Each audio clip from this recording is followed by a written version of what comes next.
Welcome to a Trucker's Mind podcast. I'm Eddie McGee. It's your boy K Fings. We're back, man, with another episode of a Trucker's Mind podcast. Except sirens in the back too. Yeah, sirens. Yeah, this shit's kind of bad. You hear your mic? You're good. Mm-hmm. You good? All right. We got a third mic in here today. You guys know him as Demarie / DJ. He's been here many times. He's not a stranger to the podcast, and he's the third mic here. You go ahead and introduce yourself. Yo, what's going on, y'all? Like he said, I'm gonna just say DJ. Demarie is too many syllables for a lot of people, so we're just gonna say DJ. That's simple. I've heard every iteration of his name too. Like, yeah, I've heard Demar. I've heard Mar. I've heard Mar. I've heard Marie. Yeah. Some people think that the D part, because it's D apostrophe M-A, you know, URIER, whatever, they think the D be my middle initial, and I'd be like, I would have put it in the middle, man. Like, what the D stand for? You got one of those names that all the substitute teachers will fuck up during roll call. No, for sure. Like, I used to dread being my... Demarie. Yeah. Demarie here?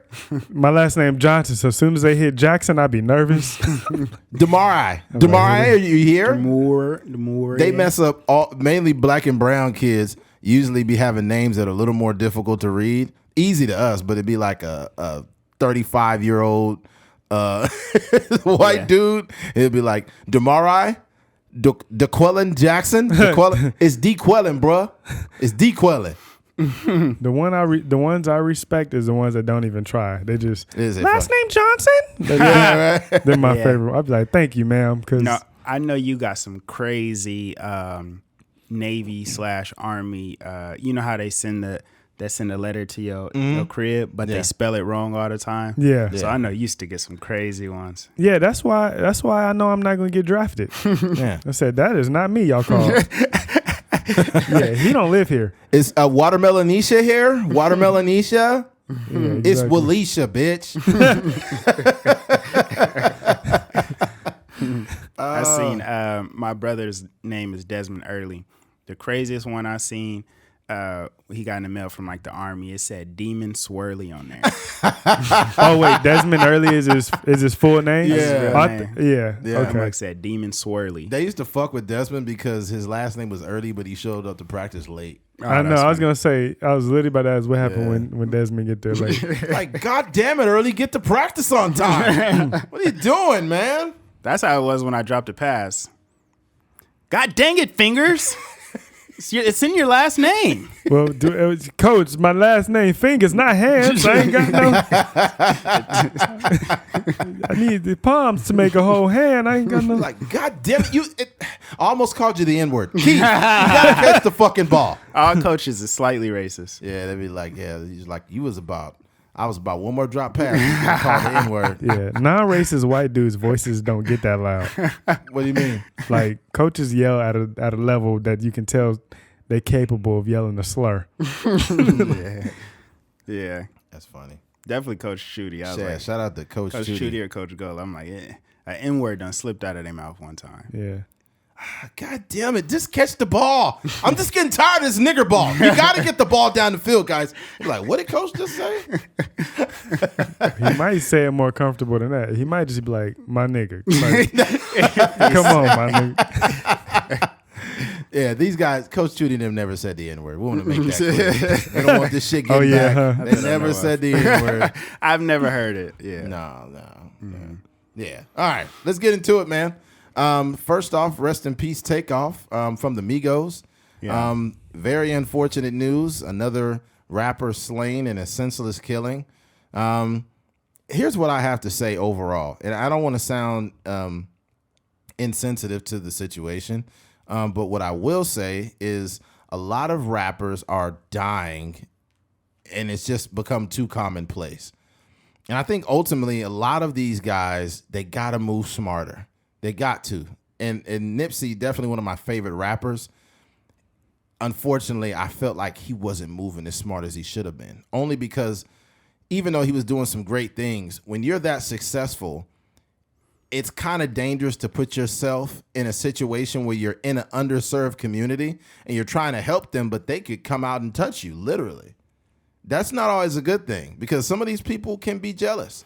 Some of these people can have envy towards you and you don't even know what's going on. and those people have the capacity to hurt you. I think that you can be in your community, but it should be temporary. It shouldn't be to the point where they're comfortable with you being there and these people can hurt you. Now, I can't speak in length about Takeoff situation. I just think that there were some people around there that had the capacity for violence. And if you're a person that's successful and rich, you have to start moving like you're important. And you have to put yourself in places where things like this cannot happen. And I hate to say, I hate that people who look like me and Keith have this situation going on. Yeah. You know, I just like the Denzel Washingtons of the world and the Sidney Poitiers of the world. You're not going to see guys like that in situations like this. Mm-hmm. I think your success and your maturity will only allow you to be in so many places. Mm-hmm. And I think as men and as people, we have to be aware of what our situations are, and we need to move accordingly. Yeah.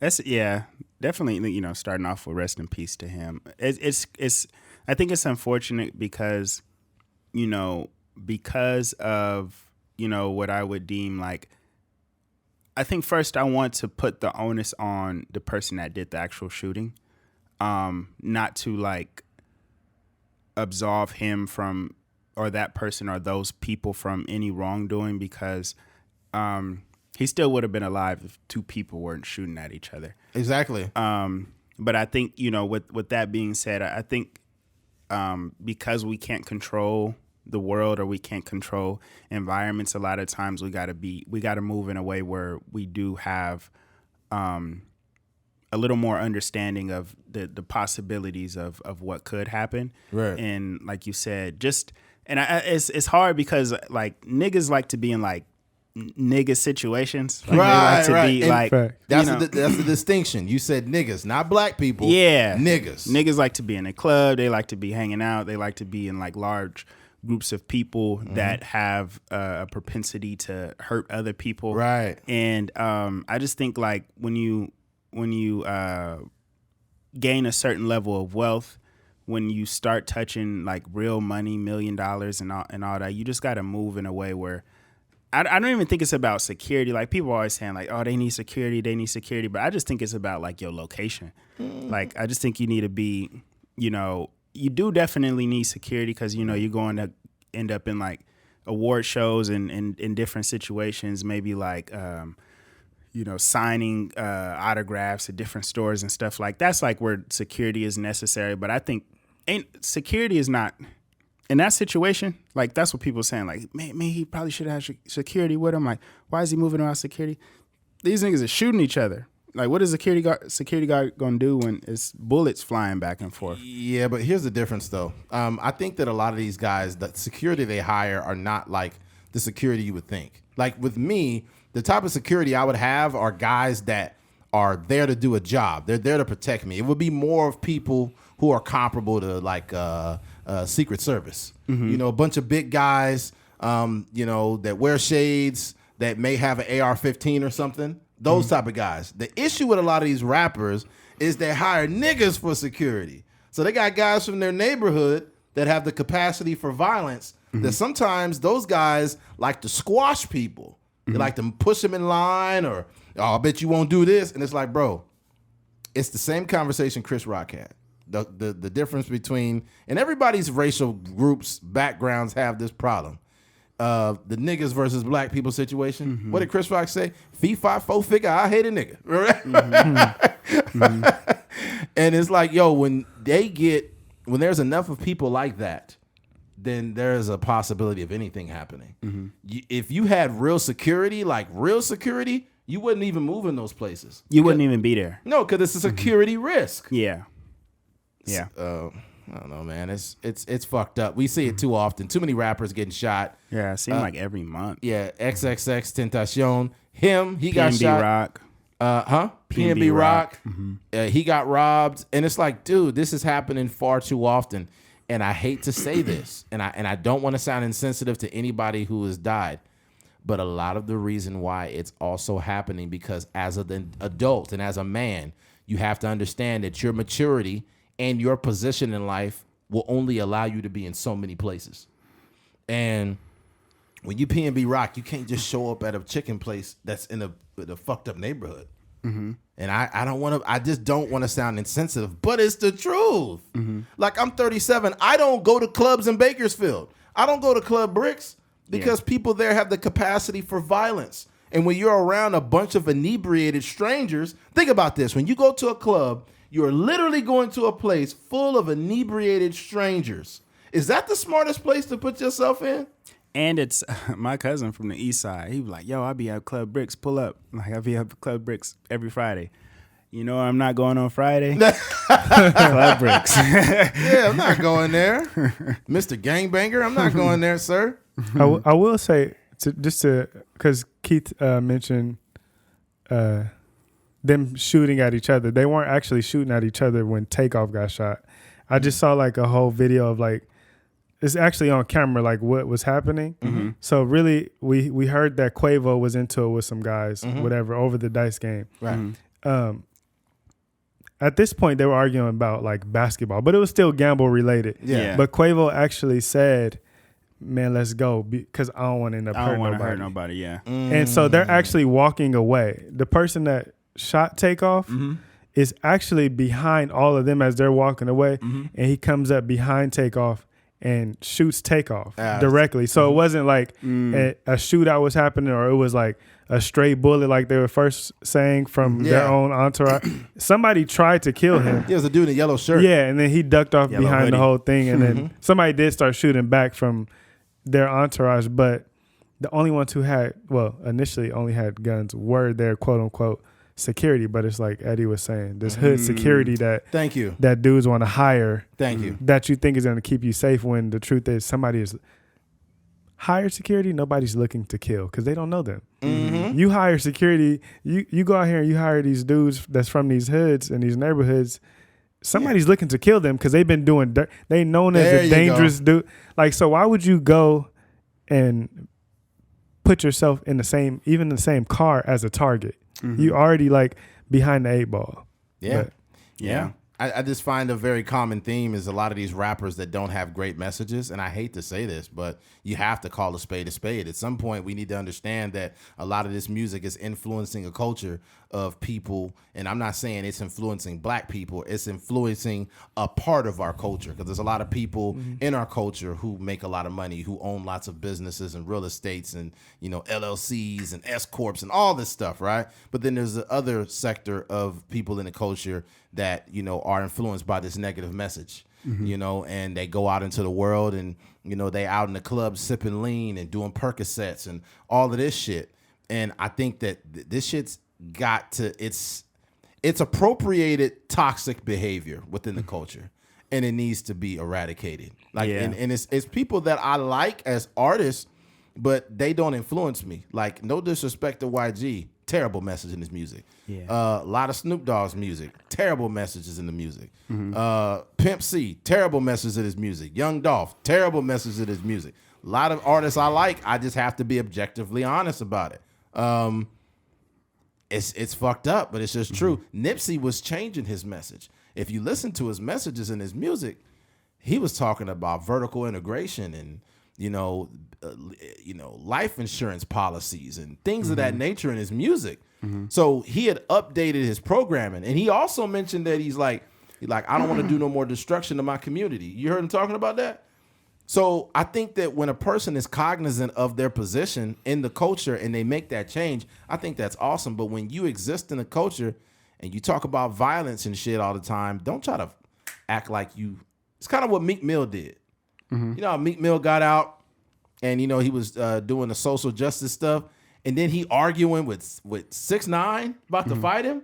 I'm like, dude, what are you doing? Once you stamp yourself as a person that's supposed to be presenting something positive, you can't just be doing some fuck shit like that. I'll say though, Meek Mill arguing with 6ix9ine is a little different, because Meek Mill doesn't have anything that 6ix9ine desires. So they have a higher chance of just being able to fight, nobody having to die, versus like you said, be aware of who you are and your level of celebrity in these things. Also be aware of who these other people are in their level. They don't have what you have, so automatically what comes with that is envy, which for instance, P&B Rock again, you walk into this Waffle House. Not only are you P&B Rock, you already got the celebrity status, but you also got jewelry, $250,000 chains on. You got $250,000 on, and I need $250,000. Or I've never seen 250 or never had it, only dreamed of having it, and you got it on. I need I need that because I don't hate you. I hate what you have. Yeah. And I hate my own situation, so I'm gonna take what you got. The sick part about it was the father and the son. Yeah, you know that, right? It's a father, a son, and the mother, a mom, and a mom. Oh, I was about to say the holy, because you said the Father, the, the Son, Holy and Trinity. Ooh-wee. Damn, the Father and the Son and the Holy Spirit got this nigga. God damn. That's crazy. Yeah, man. This shit Earlier today, I was, I think I was leaving church, and I seen a dusty nigga in a Fiat bumping the craziest, like, it sound like, you know how, like, it'd be like gangster rappers that we have never heard of? Yeah. It's like, you know, pop music listeners. Yeah. It was like, shoot a nigga dead up. It was just, but he was driving like a RAV4 or something. I was like, this nigga's crazy. Yeah, that's terrible. He'd be like, oh, I'm listening to Sleepy Cuz. Like, who the fuck is that? You know what's funny? Hood dudes, real hood dudes, they listen to that trunk rattling music that has all bass and no treble. Yeah. It'd be like,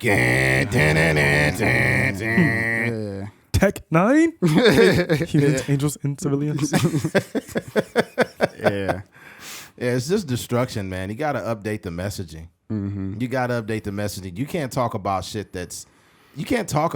in music that's destructive and then turn around and try to be like, yeah, I just, Thanksgiving, I handed out turkeys. It's no different than Nino Brown. Yeah, you know, you're right. and you know how he was putting crack in the neighborhood, killing people and shit. Yeah. But then he gave turkeys away, and it's like, come on, man, like, Yeah. don't be that guy. Yeah. That's unfortunate, man. Just the whole situation, especially because the way they describe Takeoff's presence in the situation, just saying he was just chilling in the background. Yeah. And it could have been a thing where he was like just trying to get back at Quavo, or, however that argument ensued or whatever was being said. Like, like we all know of situations where niggas will kill you over the smallest thing. Yeah, because they don't like you already. You could have called a person out of their name. You could have just raised your tone a certain way, and they ready to shoot you. So again, same thing they say with Nipsey. Mm-hmm. Yeah, exactly. It's calling somebody a snitch, or like saying somebody got papers or something like that, and go clear your name. Yeah, the thing too is like you literally can exist, and that's enough for somebody to dislike you. To all the people listening to the podcast, there's somebody that doesn't like you.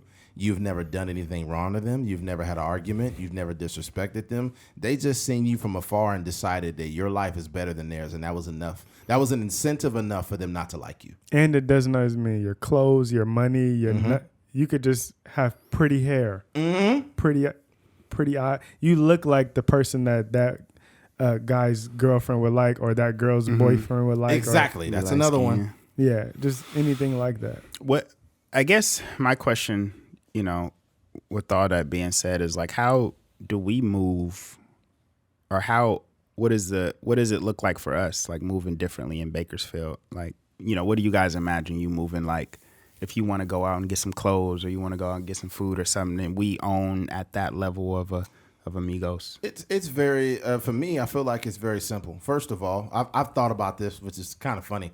First of all, I would move to a rural area.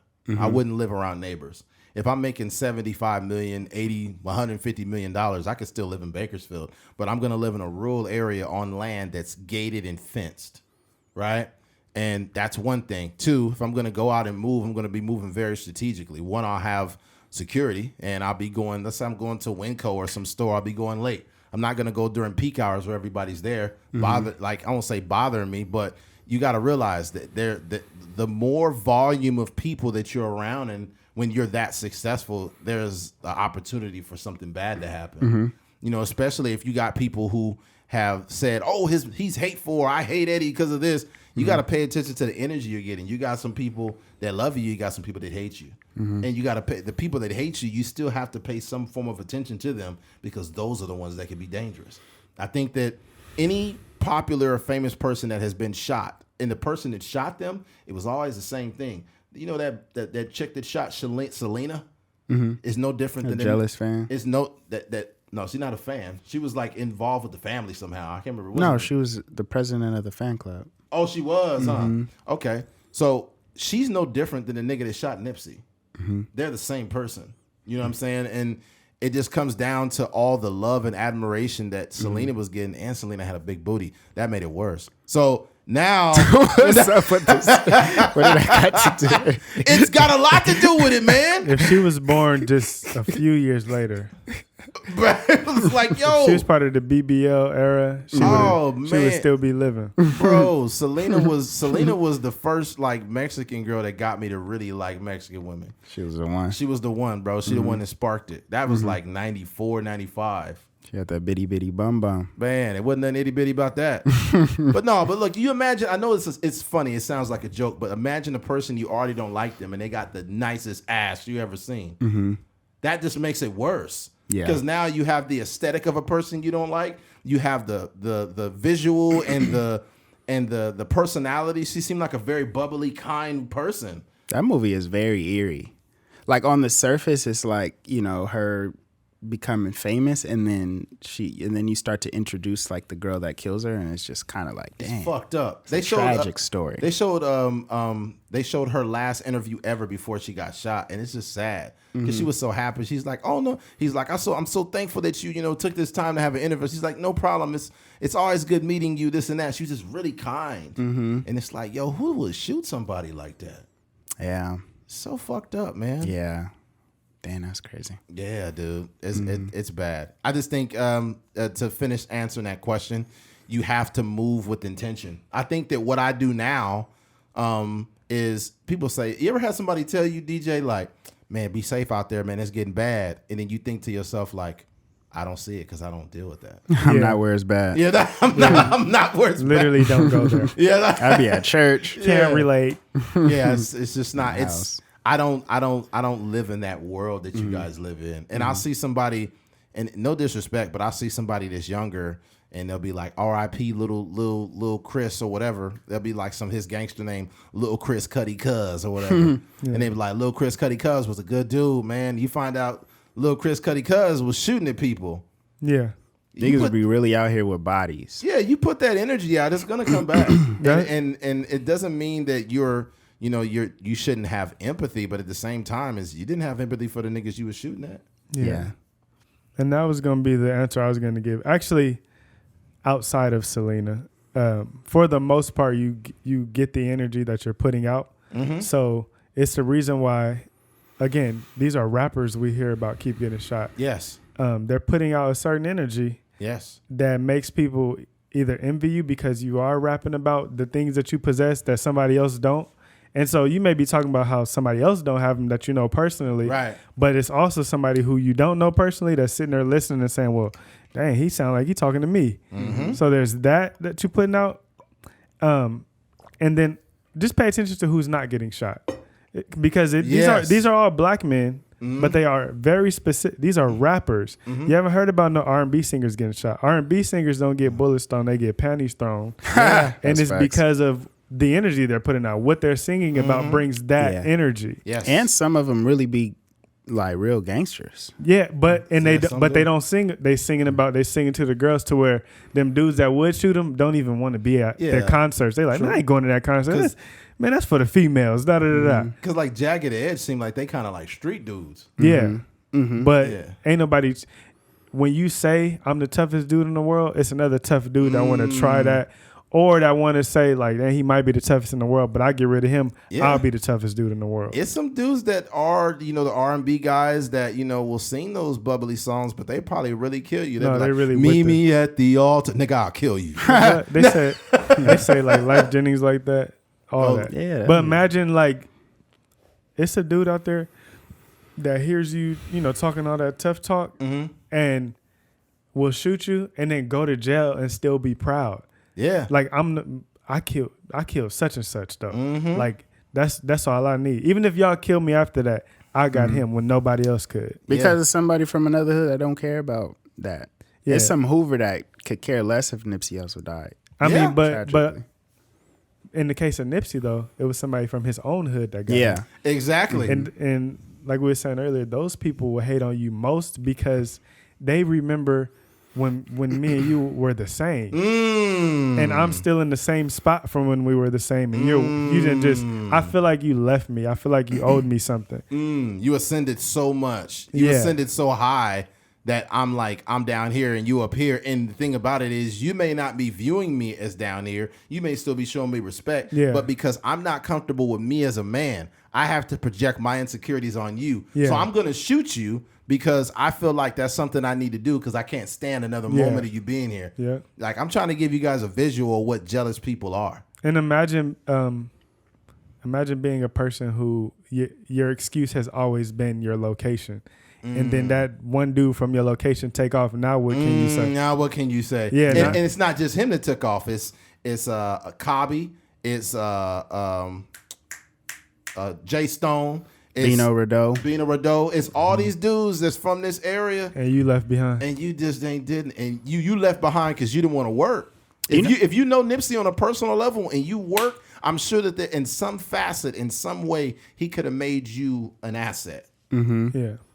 I think for me, the thing that is it gets kind of tricky is that when we think about, and maybe this may be like a California bias that I have, not really a bias per se, but I can't find the term for it.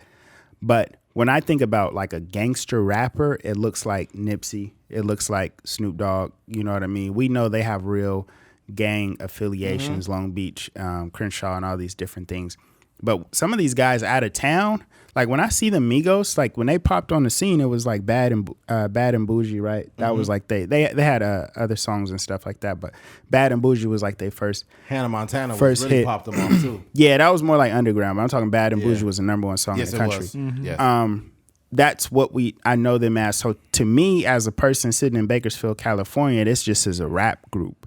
But what happens a lot of times is like these guys have like real street ties. Like when you think about the Baby, like these are people that have real history of like being in the street and selling drugs and stuff. So it's just interesting to me, like I would say there's a way where they can be successful without being gangster rappers. You know what I mean? Because the wide perception of it, I don't see the Migos as like this hardcore like gangster rap, like traditional gangster rap group, or I don't see the Baby as like this hardcore gangster rapper.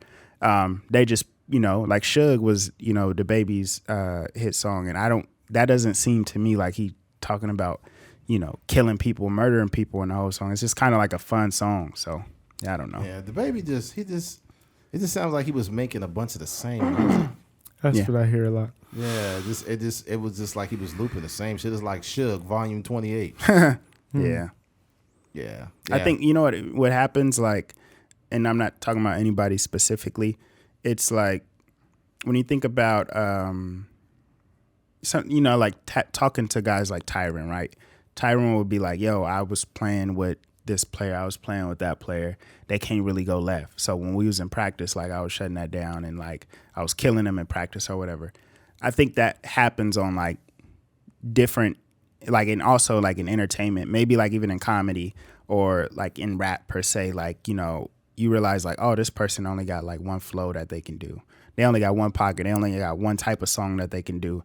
When it gets outside of that, if the subject matter change, if we talking about girls or something like that, like it's even there's artists in Bakersfield that's like, they got a little local buzz, but all they can do is talk about one specific thing. And if you give them a beat that's too slow, they just sound like they don't even know how to rap. So, and even like with comedy, like sometimes we'll be going to different shows and we'll be like, dang, this is the same joke from 10 years ago that we seen on the, Comedy Central or something like that. And they still using the same material. So, yeah. Then I'd be like Tyron talking about how he can't go left. Exactly. Yeah. And ultimately, man, just start putting yourself in better places. I think at the end of the day, like when it comes to country music, I'm not a huge fan of country, but if I was influenced by country, it would just make me want to go buy a truck. You know what I'm saying? Buy a truck, go get a dog, and go grab a 12-pack of beer or something. Yeah. That's pretty much it. Yeah. But yeah, just got to change the messaging, man. Yeah, you got to change it, man. You ain't got no choice. Plus, hip hop is going through a rebrand because a lot of these motherfuckers are getting arrested on RICO charges now. Oh my gosh, a lot of them. You either dead. That quote, either dead or in jail. Like, just the only two ways out is like literally happening. Yeah, but that's not the only thing. These motherfuckers are implicating themselves through lyrics. That's just completely stupid. You snitching on yourself. You deserve to go to jail. Yeah, that's. I mean, motherfuckers are talking on the phone, everything. But let's switch gears. Switching gears. No Nut November. Obviously, it's November. You know, my favorite holiday of the year, Thanksgiving and whatnot. But it's also something called No Nut November, and I guess there's some people participating in this. I won't be participating in this, but it's holding your nut back, not busting a nut the whole month. I don't understand why this is something that people will try to celebrate. You know, if you're a guy that, whether if you're in a relationship or not, or married, you still gotta get a nut off, man. Or you might instead of explode, you might implode. You might fucking blow up from the inside. Okay, I think it's crazy how we live in a time where there's so much passed around information. There are dudes that are like, oh, I believe in semen retention, and you know, it's good. It's build your testosterone. It's like, bro, it's been dispelled. This shit does not work. You know, it does not work. You just holding in nut for no reason at this point. I think it's just science. I mean, science is literally just an agreement, right? Like at one point in time, everyone thought the world was flat because everyone thought the world was flat, and they knew it for a fact. So with the whole semen retention, I think a lot of it is just like this study versus this study. I think Joey Badass is a person that is like practices. But some people practice semen retention in an extremely weird way, like where they still have sex, but they just don't nut. Weird. That's weird. That's torture. That's odd. That's odd. I'm from the bus. Ha ha. All right, put it back. Yeah, that's like driving all the way to your job and then just sitting in the parking lot and calling off from work. I'm not coming in, y'all. No. Here's the worst part. It's like driving. It's like driving all the way to your job and sitting in the car for 8 hours and not getting out. Didn't make no money. Didn't make no money. Your nuts is fully loaded and you broke. That's fucked up. Spent the time. Yeah. You know when your nuts filling up, man. You know it. Yeah. Cause you feel like you carrying a briefcase down there, man. DJ just went through it. He was practicing what do you call that? Abstinence. Abstinence before. Yeah, I was practicing abstinence, not nut retention.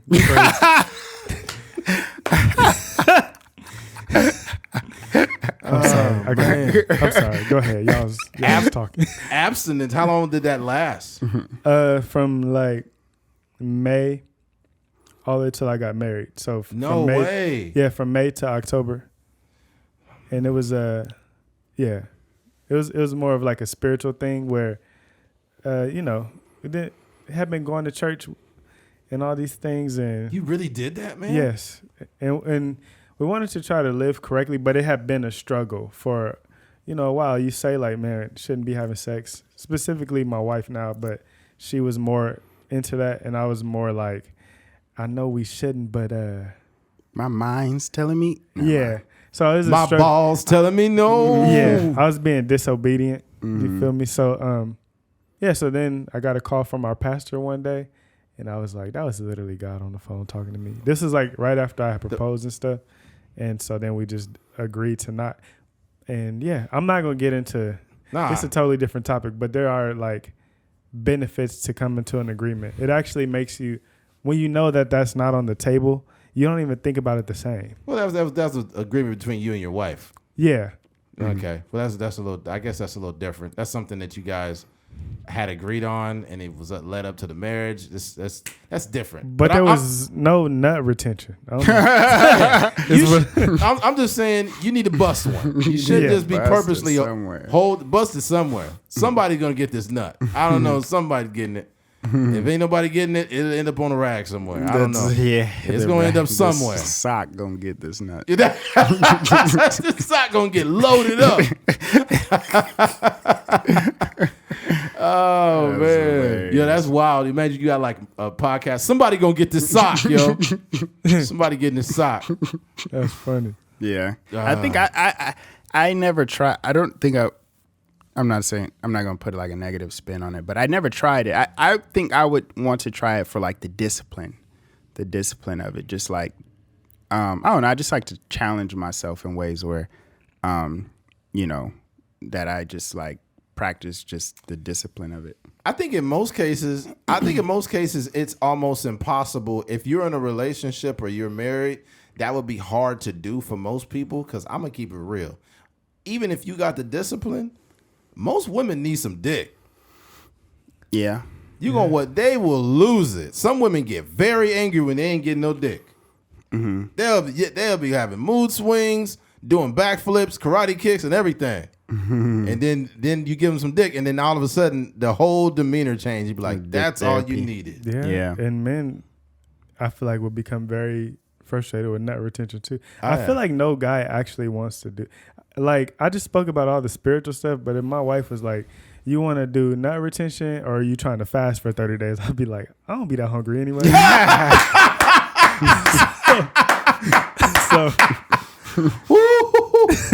You be a skeleton with empty nuts. Exactly. Ain't no intermittent nothing for me. Oh, man, that's wild. Oh, that's hilarious. Oh, man. Yeah. I think from a biblical sense, I think that's honorable what you did, bro. I really do.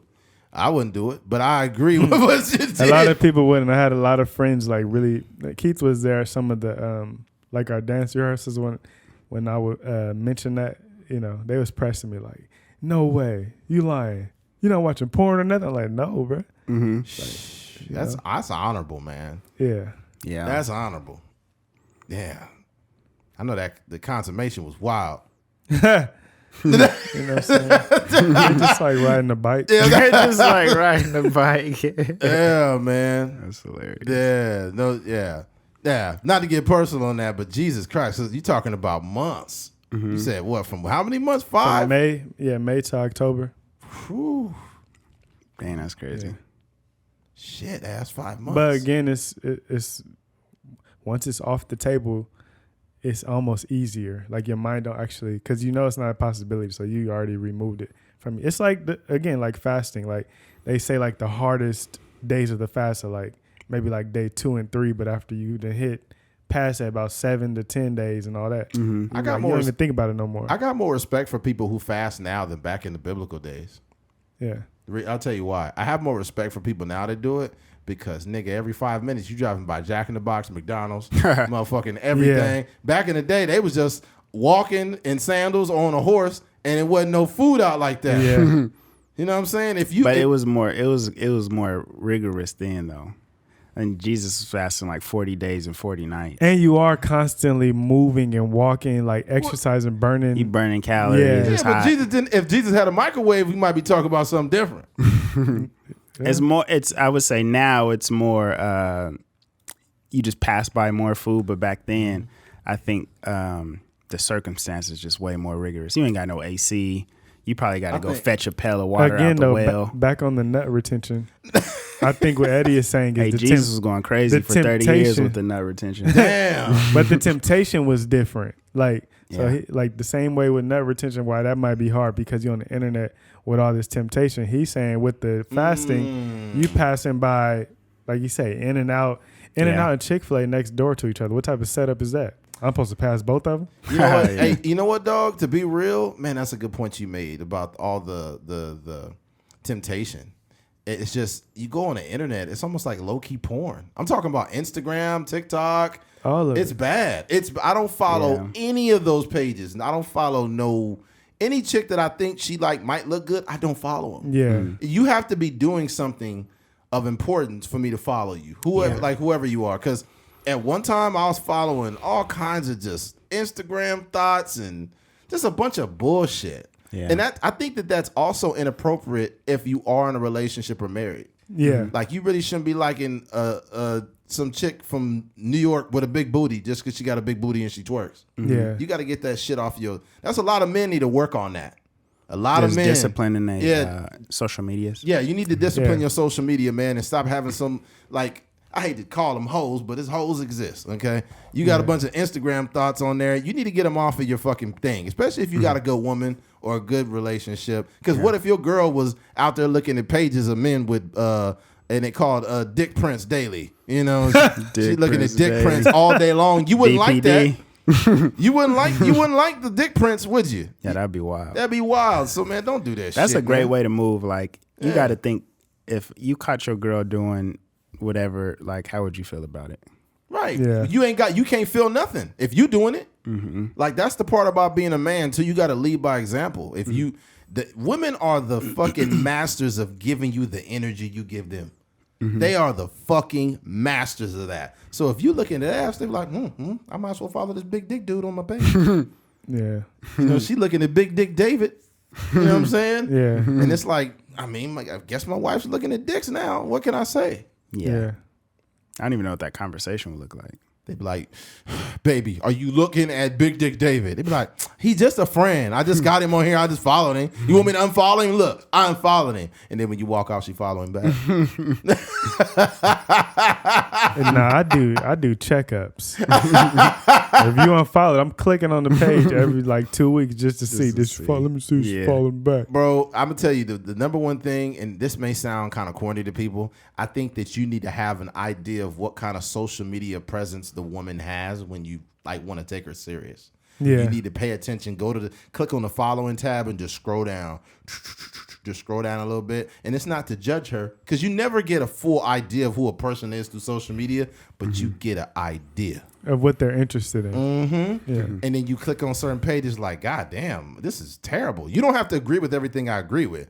But when it's some off the wall stuff, I'm like, this woman is giving, this is a representative. This is not who she is. She wants me to believe that she's this person, but look at what she's following. Yeah. Look at what she's doing. Right? I don't think men take enough time to really do that, but that's because a lot of time men be fucking up. Yeah. Yeah, man. Yeah. Yeah, that's facts. But yeah, no nut November is this is kind of it's really just nonsense. Yeah, it is. It ain't no real science out there supporting it either way. I think It was, but science updates. Science, but that's the thing. It's just like the way science goes is just like a person does a study with like 20 men and they figure out some information, and it's not set in stone. And they say they use key terminology like science shows or science supports that if you do this, then this will happen. It's just like Just the jargon. It's just all hogwash. Scientific jargon. Yeah, it's just a bunch of jargon. Yeah. I think the biggest science is like cool, but have you ever seen like something they'll say like vitamin such and such supports digestive health or something like that, and you take it and you get diarrhea, and you're like, this don't really work for me. Like the same thing with like caffeine. Like I can drink coffee and go to sleep. You know what I mean? So I think the best way to judge like science is like try it, and if it help you, then cool. But if it don't work for you, then cool. Because I say like, you know, so no nut November might actually help people, or at least, you know, it might help them get more sleep or something like that. That'll be crazy. Oh, go ahead, man. I'm sorry. Just do it. Just say you're doing it to participate. Yeah. The same as No Shave November. Just say you're doing it because you want to do it. Don't say I'm doing No Nut November for scientific reasons, but then be eating horrible. Yeah. And ignoring the other scientific things about your body. Like either be that, keep the same energy all around, or just say, "Hey, man, I just want to see if I can make it all in November." Yeah. That's it. Have fun with it, but don't try to get scientific with me when I know you for real. Come on, bro. Yeah, that's true. Niggas get scientific real quick. You know what'd be crazy? Keith said, like, I can drink coffee and go to sleep. What if you like go get a checkup and they be like, Keith, you're bipolar. Dang. I'm going tomorrow. That's That's not a joke. It's my annual checkup. 9 a.m. tomorrow. that'll be wild. Yeah, man.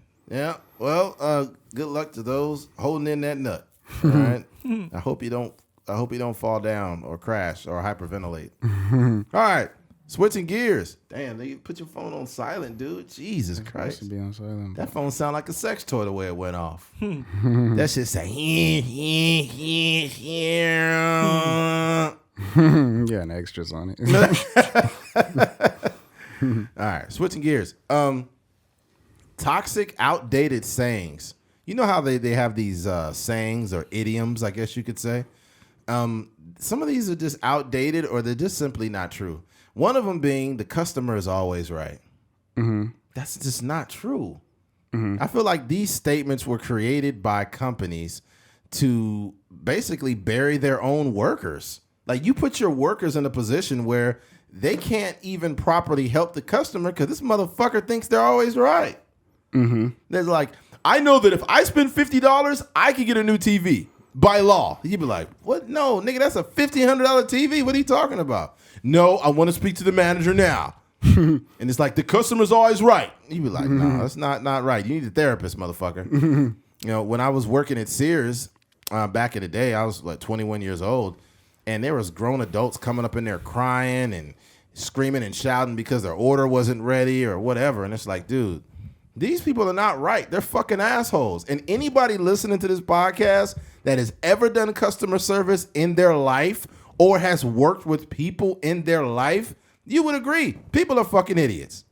Yeah. Pure morons. And it's like, dude, these people, what makes it even worse is when these people think they're right, you've just made your job harder. Mm-hmm. It's worse in the food industry, though, because people be getting like very particular about the way they want their food. Mm-hmm. You know, especially like it's one thing to have it like in a restaurant where you're spending like $20 on a plate, but sometimes they do it with like a McDouble. Yeah, no salt, extra well done. It's like, bro, I had to make 50 McDoubles the same way, cuz. Yeah. You gonna get this McDouble the same way. Yeah. Yeah. You're not getting no special McDouble for $2. You ain't getting no McTreatment. The only thing I mean, as far as fast food goes, the only thing I don't really tolerate is like cold food. Like if you mess up a little bit, like, you know, I could deal with it. But if it's just cold, because I know from working there, like them fries would be sitting there for like 45 minutes. Really? Especially like, so say you have a lunch rush and most of the food gonna be fresh because there's just so many customers in there. Right. But after that after lunch die down and all the kids go back to school, everybody go back to work, they can't really guess how many like burgers and fries and stuff they supposed to make, chicken patties. Mm-hmm. So if you come at like, let's say you come at like 2 o'clock or something like that, 2:15, you getting like the tail end of like all the food that's just been sitting there for like 30 minutes. Oh, I didn't soaked up all the bad air, people coughing and shit. Yeah. People on their cell phones, all kind of stuff. People on their period and stuff. That's wild. I'm fucking I think one problem with like the customer is always right, because I just looked it up right here. Okay. One problem with the customer is always right is the customer takes that so literal that they think that they're literally always right. Mm-hmm. So for all the customers out there, this right here says the customer always right means that the needs and the desires of the customer are always paramount. The implication is that even if the customer is in the wrong, which means you can be wrong, customer care and the customer's happiness is the most important goal. So that just says that the person working at that restaurant or that department store, their goal is to just care for you. And like, we care about what you're saying, but it also says even if the customer's in the wrong. So it does not literally mean you're right and what you say is law or what you say goes. It just means that you're wrong, but I do care about you and you are valued to us, but you're just wrong right now. Yeah, but I think that's burying the employee, which is really fucked up. It's just like pushing them to the side. Yeah. And the employee is also not your fucking therapist. So it's like, at some point, I might tell you to get the fuck out of my face. Yeah. That do sound like some like relationship advice somebody will give you. Right. Yeah. Like always acknowledge your partner. Make sure you're showing empathy. Happy wife, happy life. Yeah. Hey, bro. That was one of the toxic statements that I was making here. It was 3 of them I have. Mm-hmm. that was one we're talking about. You want to stay on this? We could jump to We that. could jump to that. The next one was Happy Wife, Happy Life. I heard a good replacement for that too. Not to Happy Spouse, Happy House. Yes, that's the one. That's I like the that one. That I think that one replace- might be better. I like that one. It is. If the man is happy, then everything. Yeah, because I was like, "Ooh, okay, we both a spouse." Okay. Happy Spouse, Happy House. Because here's the problem with that the parallel doesn't exist for the man, right? Yeah. So I feel like I'm not here specifically to make you happy. I think happy is a very internal thing, and I feel like I'm supposed to add on to your happiness, and you're supposed to add on to mine. But if my sole purpose in life is to make you happy, then I'm emptying my cup too goddamn much. That's a problem. That ain't good, right? Mm-hmm. Happy spouse, happy house, which means this is a symbiotic relationship. Mm-hmm. I'm gonna give you all of the effort that I can give you because you're my lady. You're not some girl that I'm just bringing over to have a good time. You're my wife. You're my girlfriend. I'm gonna give you all the effort that I can give you, right? Mm-hmm. But it needs to be reciprocated. Mm-hmm. And if it is not, we have a problem, right? Yeah. But that's a toxic statement. Happy wife, happy life. Well, the divorce rate's over 52%. I think that it's not specifically women just believing this, but I've heard women say it. Happy wife, happy life. Buy me a Benz. It's like, girl, if you don't shut the fuck up. Yeah. I would say, I think it's true in a sense, but it's not true if like it requires like the man making them happy with material things or all 100%. These different, because you can't really make somebody happy. No. A lot of times, like when you really put forth, if a guy is putting forth all of exhausting his efforts to make a wife, his woman happy, whether that's working 12-hour shifts or buying her everything she wants and all the vacations and the purses and all that, you realize like, you know, some of that stuff is it's like finite. Like as soon as that purse gets old, as soon as he's too old to work in the oil fields anymore, like the happiness is going to disappear with that. It's gone. You know, I think that statement has some merit to it, but only like if the woman is able to find her own happiness. 100%. And the thing too is like things have become very lopsided also. Whereas the guy will be like, you know what, you need to do this, you need to cook, you need to clean, you need to stay in shape, you need to do this. And it's like, okay, those things could be to be making him happy, but here's the problem. You want your wife to be in shape, okay, cool. But your stomach is hanging over your belt. Yeah. You've become less sexually attractive to her. So when you become a dictator of what happiness is in that relationship, that could be a problem. Because now you the big fat dude calling all the shots.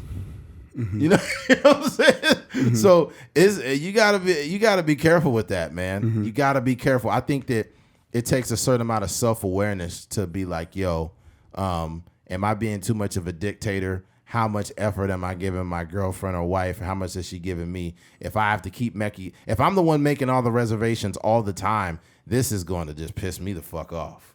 Right? So that's where that saying is a toxic statement.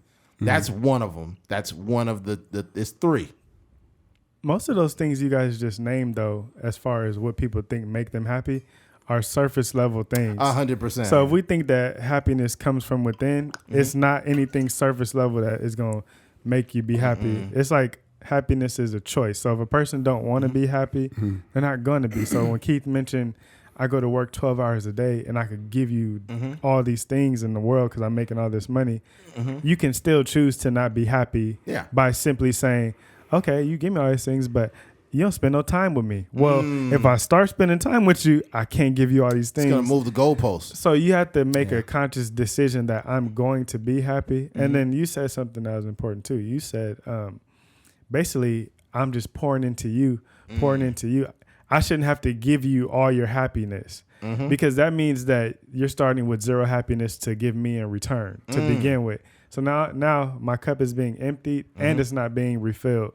So now it becomes like resentment. I literally can't stand. I was trying to make you happy at first, then I just grew to where I can't stand you now. Yeah, so it's the whole cup, the idea of the cup or the analogy of the cup is a real thing. Some motherfuckers ain't got a cup, and if they do got a cup, it's one of the McDonald's cups that you put water in. Yeah. They got a motherfucking sippy cup, bro. So it's like, dude, it's I don't know, man.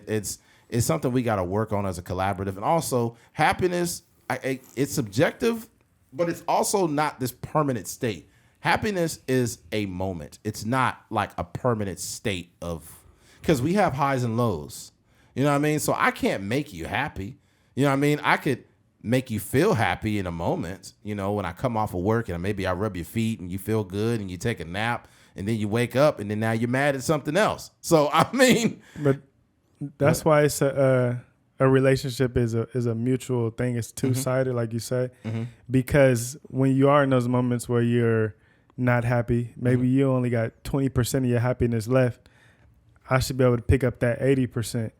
And then when I'm down to my 20%, I need you to have me with the other to like help uplift me. It's like a life bar from Street Fighter or what? The same, basically. But on Street Fighter, it is kind of like on Street. I don't remember if you can do like two. Where when that player dies, your teammate can hop in.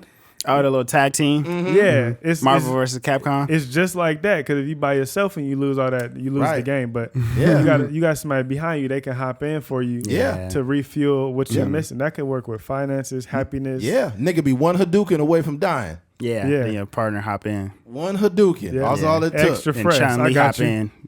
I just fucking tag team the Hulk and fuck you up. I used to love playing that game. Yeah. So it's just like was that. at A1. Really? You remember that? What? It was at A1 we used in high school.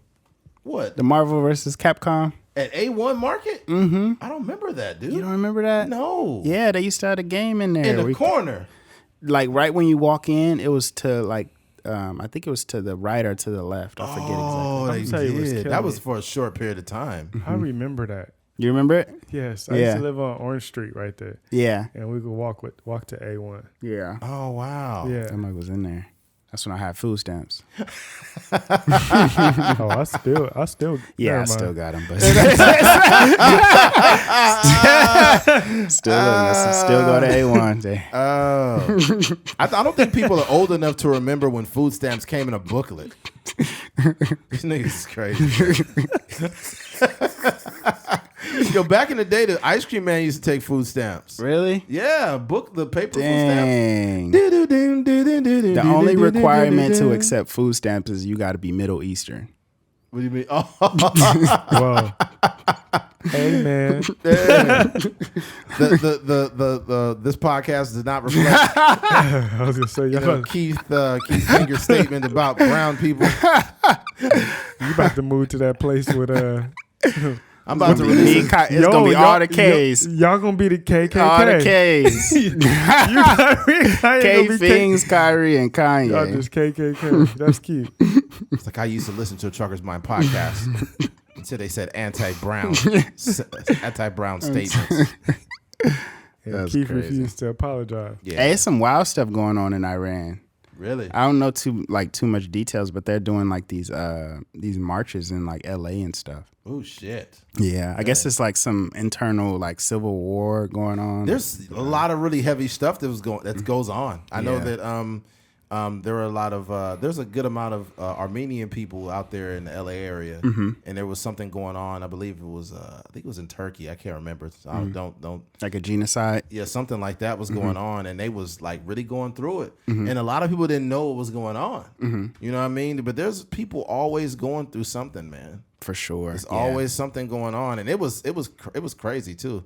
What happens a lot of times too is like the people that I talked to from Iran, they're they got family and stuff back there. So when they talking, they like the girl I was talking to, she was like, I can't even sleep at night because there's kids dying, 10-year-old kids, like, oh, man. Children getting shot and stuff like that. And I'm like, dang, it's really.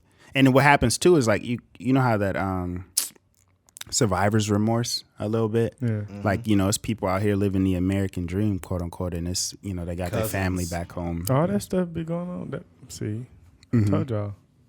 Spiritual reasons why I was on November for 5 months. What this got to do with nut? It's like Revelations. Oh, this dude is crazy, yo. We talk about a genocide. He talking about nut. Cancel this nigga, man. He didn't want to kill his kids. He's trying to get cool with Jesus. Yeah. Oh man. Before he pull up or something. God damn. They told me. Walking through the valley of the shadow of death. DJ remind me of that dude. Remember that dude on that commercial? Man, get off the couch. You ain't doing it with your life. Man, get up here and do something, man. That's funny. Your nuts is full of steaming, man. Get up off the couch. It's full of semen. Man, go to college, man. Your balls is full anyway. You ain't got nothing going on with your life, man. Do something with this. You out here having sex? Why you having sex? You ain't got no job. You still got food stamps. Why you having sex? Your balls full of some motherfucker. What you doing over here, man? Go back to school, man. What you doing? I forgot to send it to you. Some dude found that guy. No, he interviewed didn't. him. Yeah. No way. Yeah. This dude named Curtis King. Remember I sent you that video? He was like, somebody found him, this producer, and he found him and he interviewed him. And he talked about how the commercial came together. Wow. Like he was living in Arizona or something like that, and he was just like helping them make the commercial. Mm-hmm. And then the commercial, I think it fell through, or some of the footage got corrupted, or whatever the case may be. And then they just was like it just wasn't working how they wanted to. So it was like, hey man, like you got an idea, like just run it. So he kind of freestyled that whole. He famous off of a commercial.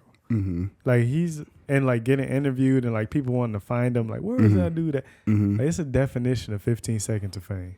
Yeah. That commercial's really old, by the way. I forgot. That had to be like 2005 or 4 or some shit like that. That was a long time ago. But it was just a remember that they kept running that same video for years. On BET, on 106 in Park. Free and AJ was still on, probably. Yeah, man, that's nuts. You ain't doing nothing with your life. You ain't doing nothing with your life, man. Man, get off the couch, man. Come on, it's easy. It's so easy. What are you doing? Yeah. It's like, damn, it reminded you of somebody like really trying to. Bro, I would like to know the numbers of how many dudes enrolled in college because of that commercial. Yeah, that inspired them. None of them finished. If he had to tell you that, you didn't finish. By the way, just to let you know. Another memorable commercial was the one with Romeo, ICDC College. Yeah, I was like, what the fuck is this? So ICDC College. Any commercial with a nigga on the commercial. I mean, any college with like a nigga on the commercial, I am not going to. I was disappointed. That's Romeo, bro. Romeo it is not accredited. I was disappointed Romeo didn't pull out the ICDC College song in the Bow Wow versus battle. You know what's funny about it? Romeo really went to USC. I know, that's what killed me. He didn't even go there. He probably just had a friend at that college that wanted to, for promotional That was purposes. Master P College, and they didn't want us to say that. They had rap snacks in the cafeteria. What's this shoe called? The Munyatis.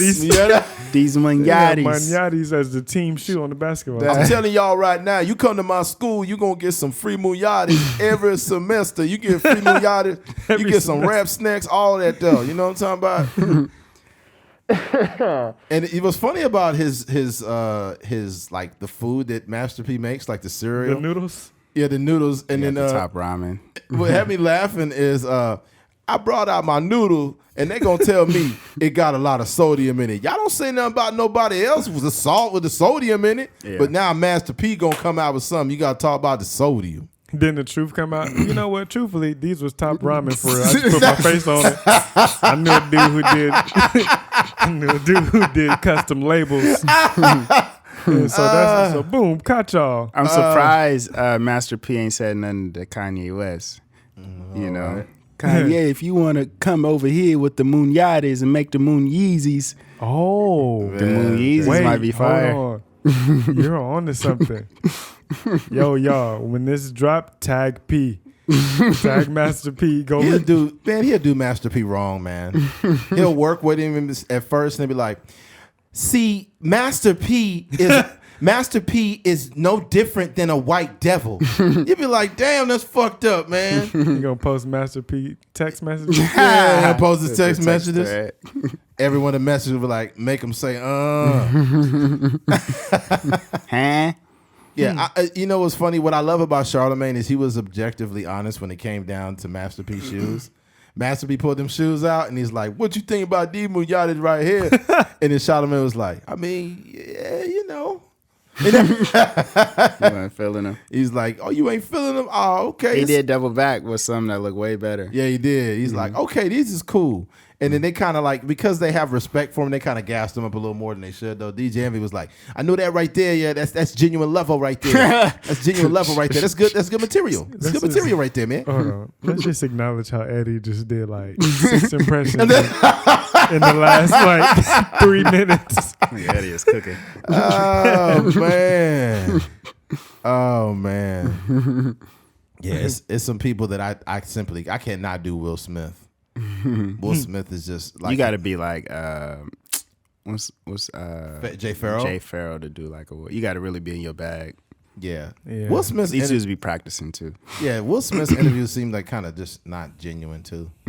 Like, I spent a lot of time like putting this together, you know, the network and the people, a lot of love, a lot of fire in our passages, you know, when we came together. It's like, shut up. I spent a long time not making myself look bad, and I'm utterly disappointed in myself, the whole Williams family. Rest in peace to Uncle Phil. He the only father figure a nigga knew. Is that J. Cole? Oh, man. I gotta do Will Smith impression. Hold on. Did you get it? That was the slap. You just smacked Chris Rock. Did you get it?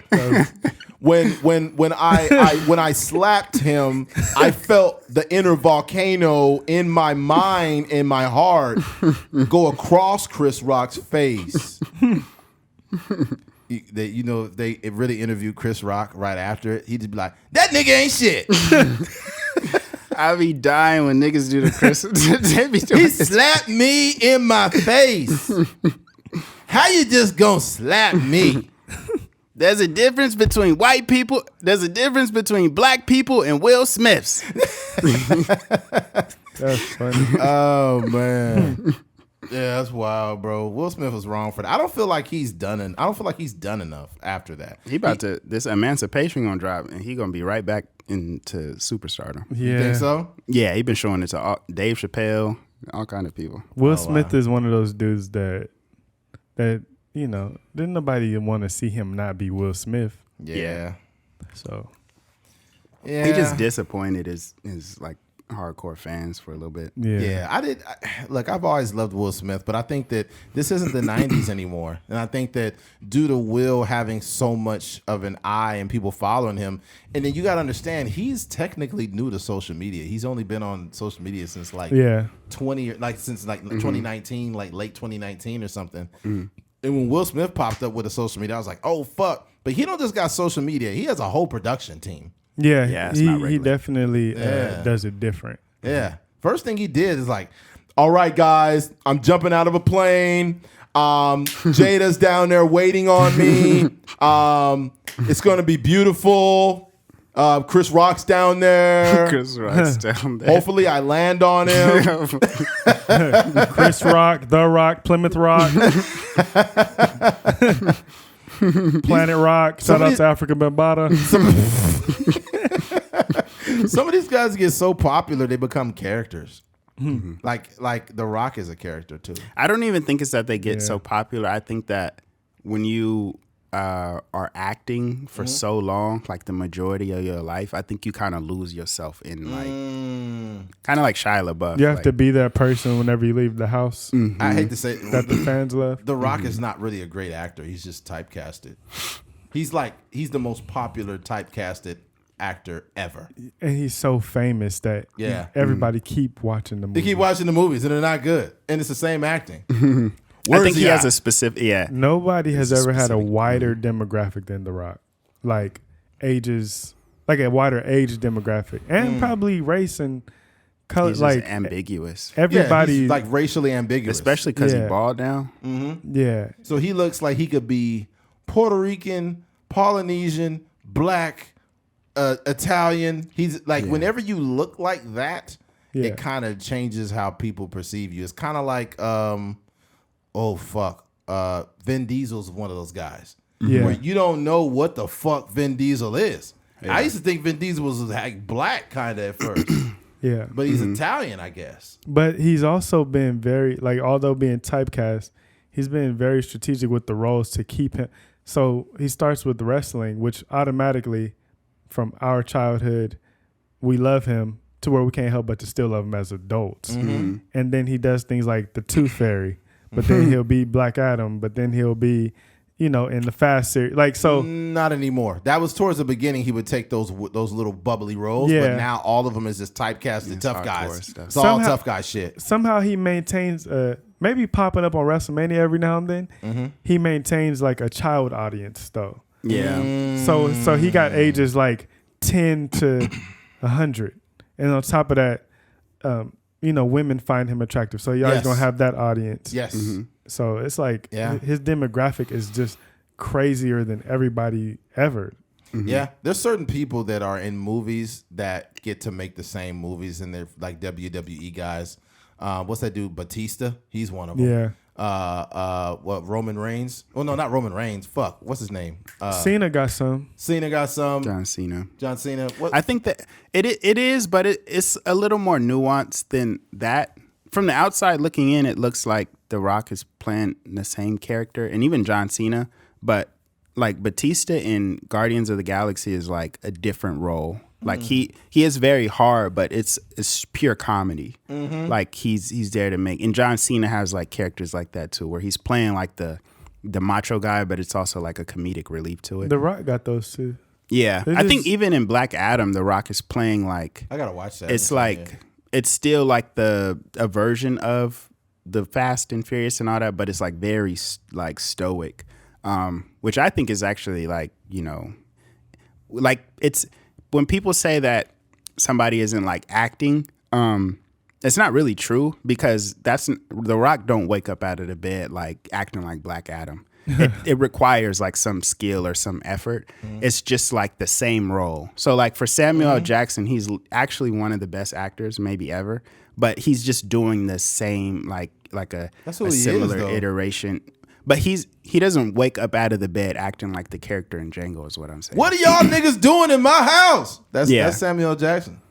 I don't think he wakes up. He doesn't. Are you sure about that, Keith? Are you sure about that? Yeah, I'm just, even for like DJ. If DJ plays like a funny black guy in a thing, and he does that like 2 or 3 times in a row, that's not how he is at home with his wife. He'd probably just be like chill. You know. I mean, you might want to ask his wife about that. I don't know. The Sam Jackson thing is good because Django, the character in there, is not Shaft. Yeah, it's different. They're totally different. I think we just get lost in like a lot of. There's only a few characters that really have a wide range of roles. Like Jamie Foxx can play Ray, then he can play in Django. Yes. Will Smith can play like he can play in Concussion, and then he can play in like I don't know, like Men in Black and all these different things. Like it's a couple guys like that, but for the most part, it's like, people that kind of stick within like a certain. And what happens too is like, it's not always them being like not good at acting. A lot of times it's like the writers and the directors like, hey, I have a perfect role for you. But they only have a perfect role for them because they seen him play that type of character in the last movie. But sometimes it's like you'll have that director like a Ryan Coogler that could be like, hey, Michael B. Jordan, what would it look like if you played a supervillain? Or like, what would it look like if you played the bad guy in this movie? And then they get those type of opportunities. Do you think this may be off topic, but do you think it's a good thing or a bad thing when you see a guy, like an actor, like I think Denzel is great. Everybody would probably call Denzel the GOAT. A lot of people would. Denzel doesn't have characters that you remember that character's name. You just be known as Denzel, and you believe the character, but it's like it's Denzel. Whereas Jamie Foxx, you remember his character's names. I agree and disagree. I think that Denzel's probably most notable role, in my opinion, was in Training Day. But what is that character's?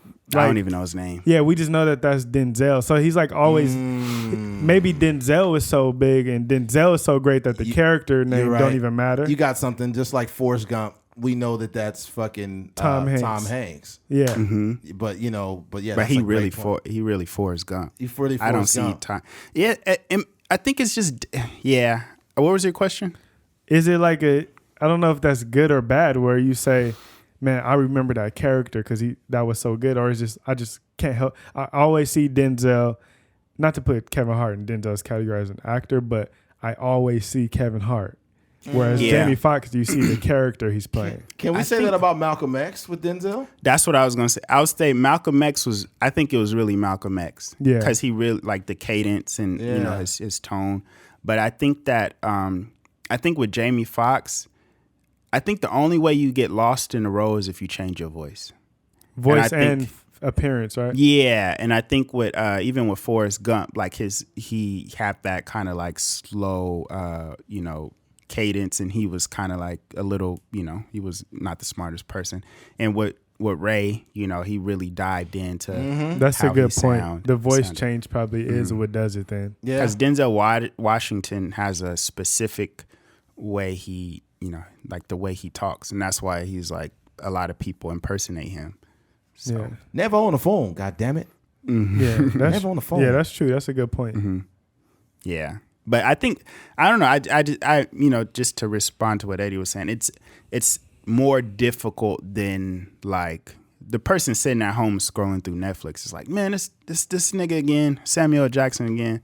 But like, it's actually hard to like do what a lot of these guys. He had a lot of movies where he was always saying like motherfucker in it, and it became a thing.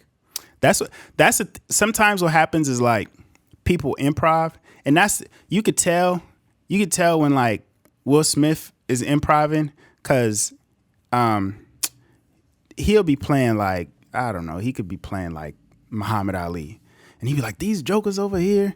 But he always be saying like jokers, like that's like a phrase. I don't know if he picked that up from Philadelphia or whatever. Him and whatever. Jada both say that. Yeah, it's like I know that's not in the script. Well, Muhammad Ali never said jokers. Yeah. These mother scooters trying to beat me out here. Yeah. Like, hey, we might want to do a retake on that one. Because he said that in that Suicide Squad movie he was in. Oh yeah, yeah. It's been That's gonna stand out to me now. Yeah, you gotta watch out for all.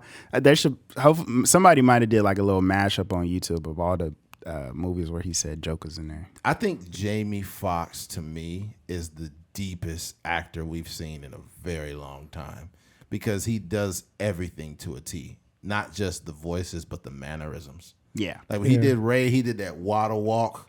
When he was walking, he went crazy. He sold the character so fucking good that you was just like, when your brain shifts to where that's not Jamie, that's Ray Charles. It's Chris Rock got the best joke ever to me about that. What was that? He said Jamie played Ray so good they went to the hospital and unplugged the real Ray. Like, we don't need two of these. He said we don't need two of these. Why you unplugging me, man? Why you unplugging me like that? He said Jamie played Ray so good they went to the hospital and unplugged the real Ray. Like, we don't need two of these. The cool part about Jamie Foxx is so casual about that character.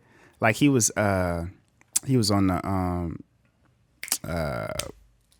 Tank's podcast, and he was like, man, Tank was just giving him his flowers. Like, man, you do impersonation so good. He's like, you know what it is?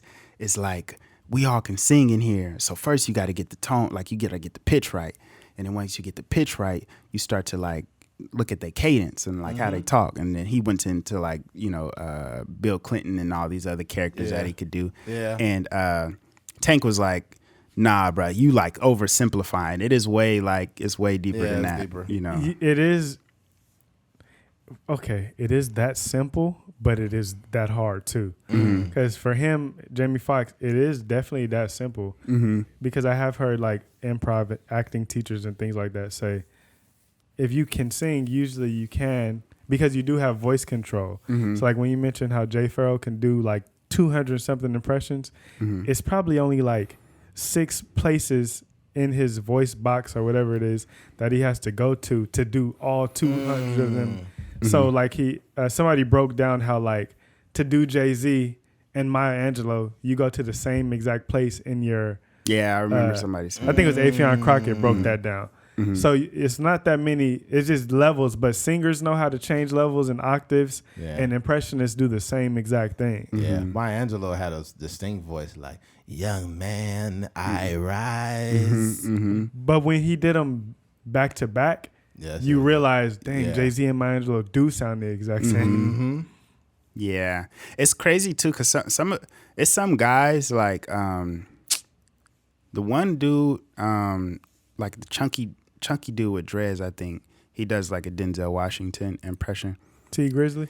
No, I don't think he kind of favored T Grizzly, but he be on like I be seeing him on TikTok and stuff, and he does it like it's levels to even like the impersonations. Like you know, some of them, like I feel like Afion Crockett don't even got the best Jay-Z no more. I feel like it. I feel like Jay Farrell might have the best Jay-Z. Yo, just off the topic, yo, T Grizzly's songs all sound like the same almost.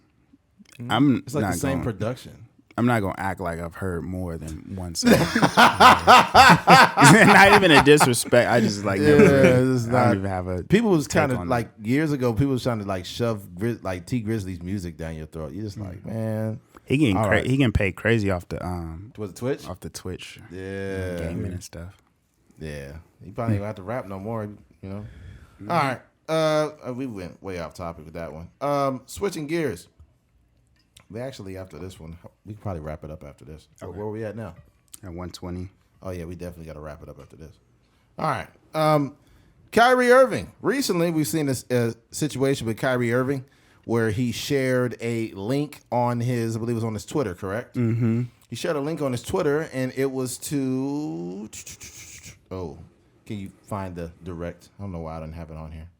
But he shared a link on his Twitter, and it was to basically, what's it called? The real Hebrews of what it was. From Hebrews to Negroes or something. Hebrews to Negroes. Yeah, Hebrew to Negroes. Wake up, Black America. Okay. Now, that was what he shared on there. And he shared that on his Twitter. And basically, people had, I guess they looked into it, but also there was some anti-Semitic statements made towards Jewish people in there. However, here's the thing. He posted it, and after he had posted it, he received some backlash. And this came on the wake up, I guess, after the situation with Kanye West. Oh, so people were looking for something, right? They came, the reporters told him, hey, did you feel like, you owe the Jewish community an apology for the people you hurt? And he was like, what? I hurt people? Really? And he was like, there was clearly some anti-Semitic stuff in that book. And he's like, he said, I don't agree with that stuff, but I was just sharing it for, maybe some of the information. It's history. People would know this. But here's the problem, ultimately. I think Kyrie should have been a little more cognizant of the current landscape right now, and he probably should have not shared that. I really fully shouldn't have, because it's unnecessary. You could believe in whatever you want to believe, but you also need to be aware of the current landscape before you do certain stuff, because this is going to bring you unnecessary attention. So he does that, and they're getting up his ass, but here's my take on it. Yes, there's anti-Semitic stuff in that book, right? However, I grew up reading books like Huckleberry Finn where nigger was in the book multiple times. Does that make that whole book racist? Right? I don't think so. Mm-hmm. To Kill a Mockingbird had the word nigger in it. Does that make that whole book racist? You have to understand that it's coming from a certain vantage point. Some of this stuff is time sensitive. You know what I mean? And the narrator or the person that is giving the message is probably how they see it. Mm-hmm. So you're literally getting on Kyrie for something he didn't write. He did not create this. Mm-hmm. So being as he did not create this and he was just sharing something, it's no different than the History Channel. History Channel has so many different scenarios. Like what if the Germans were able to conquer this? What would America look like? What would these countries look like if Germany actually conquered this? Right? That doesn't mean they support the fucking Hitler. This is just a historical fact, and they're taking information, putting this out, but it's more nuanced than looking at one piece of something that was either racially sensitive and just saying the whole book is racist or the whole this or that. If you're going to do that with this, then you need to do it with everything, because I distinctly remember when Kanye West said that slavery was a choice, Adidas made him another shoe. Right after that, it wasn't too long after that, he had another shoe that came out. That wasn't a problem then. If any racially insensitive things are said about anyone in any capacity, it should be treated with the same motherfucking energy. And it wasn't. And what's hilarious to me, and I'll say this, Adidas and Nike, right? They decided to get rid of Kanye. Okay, fine. And Nike is suspending Kyrie. But these are both companies that benefit from exploiting children for cheap labor. So you're severing ties with someone. How about you sever ties with the kids you've been exploiting for years? How about you do that? These large conglomerates and companies have selective morality and pick and choose when they want to fucking take a stand. Man, you niggas ain't taking no stand. You don't give a fuck about nothing but green. You don't care about blacks, Jews, anybody. You don't care. Mm-hmm. That's why I think it's a fucking joke. And I think that we don't like nuance in society. We just like to fucking, we like to have hot takes and try to hold somebody accountable for one thing in a book. You know how many times me and you and everybody had to grow up seeing shit like that? Django, perfect example. If an athlete or somebody shared the movie Django, should we cancel him? The word nigger was said multiple times in Django, and that's a recent movie.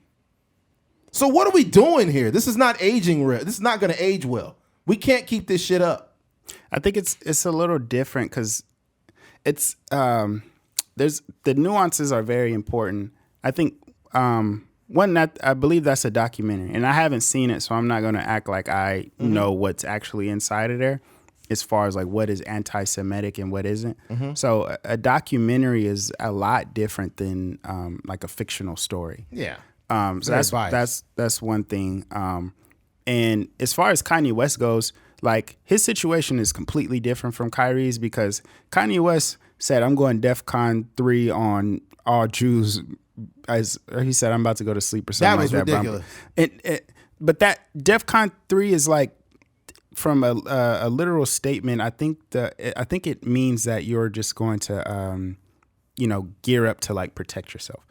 But what happened with Kanye West is he went on a Jewish tirade. Yeah, he went on all the shows for a week in a row, and then got dropped from Adidas, and then kept saying the same things. So his situation is like Kanye West is too powerful to just get dropped by Adidas. Mm-hmm. But when you being like overly disrespectful, when you go on Piers Morgan and you be like, "I didn't say nothing wrong," and you keep doubling down on what you're saying, then you get dropped. He was directly anti-Semitic. Yeah, he was going crazy. Kyrie just posted a fucking link. Yeah.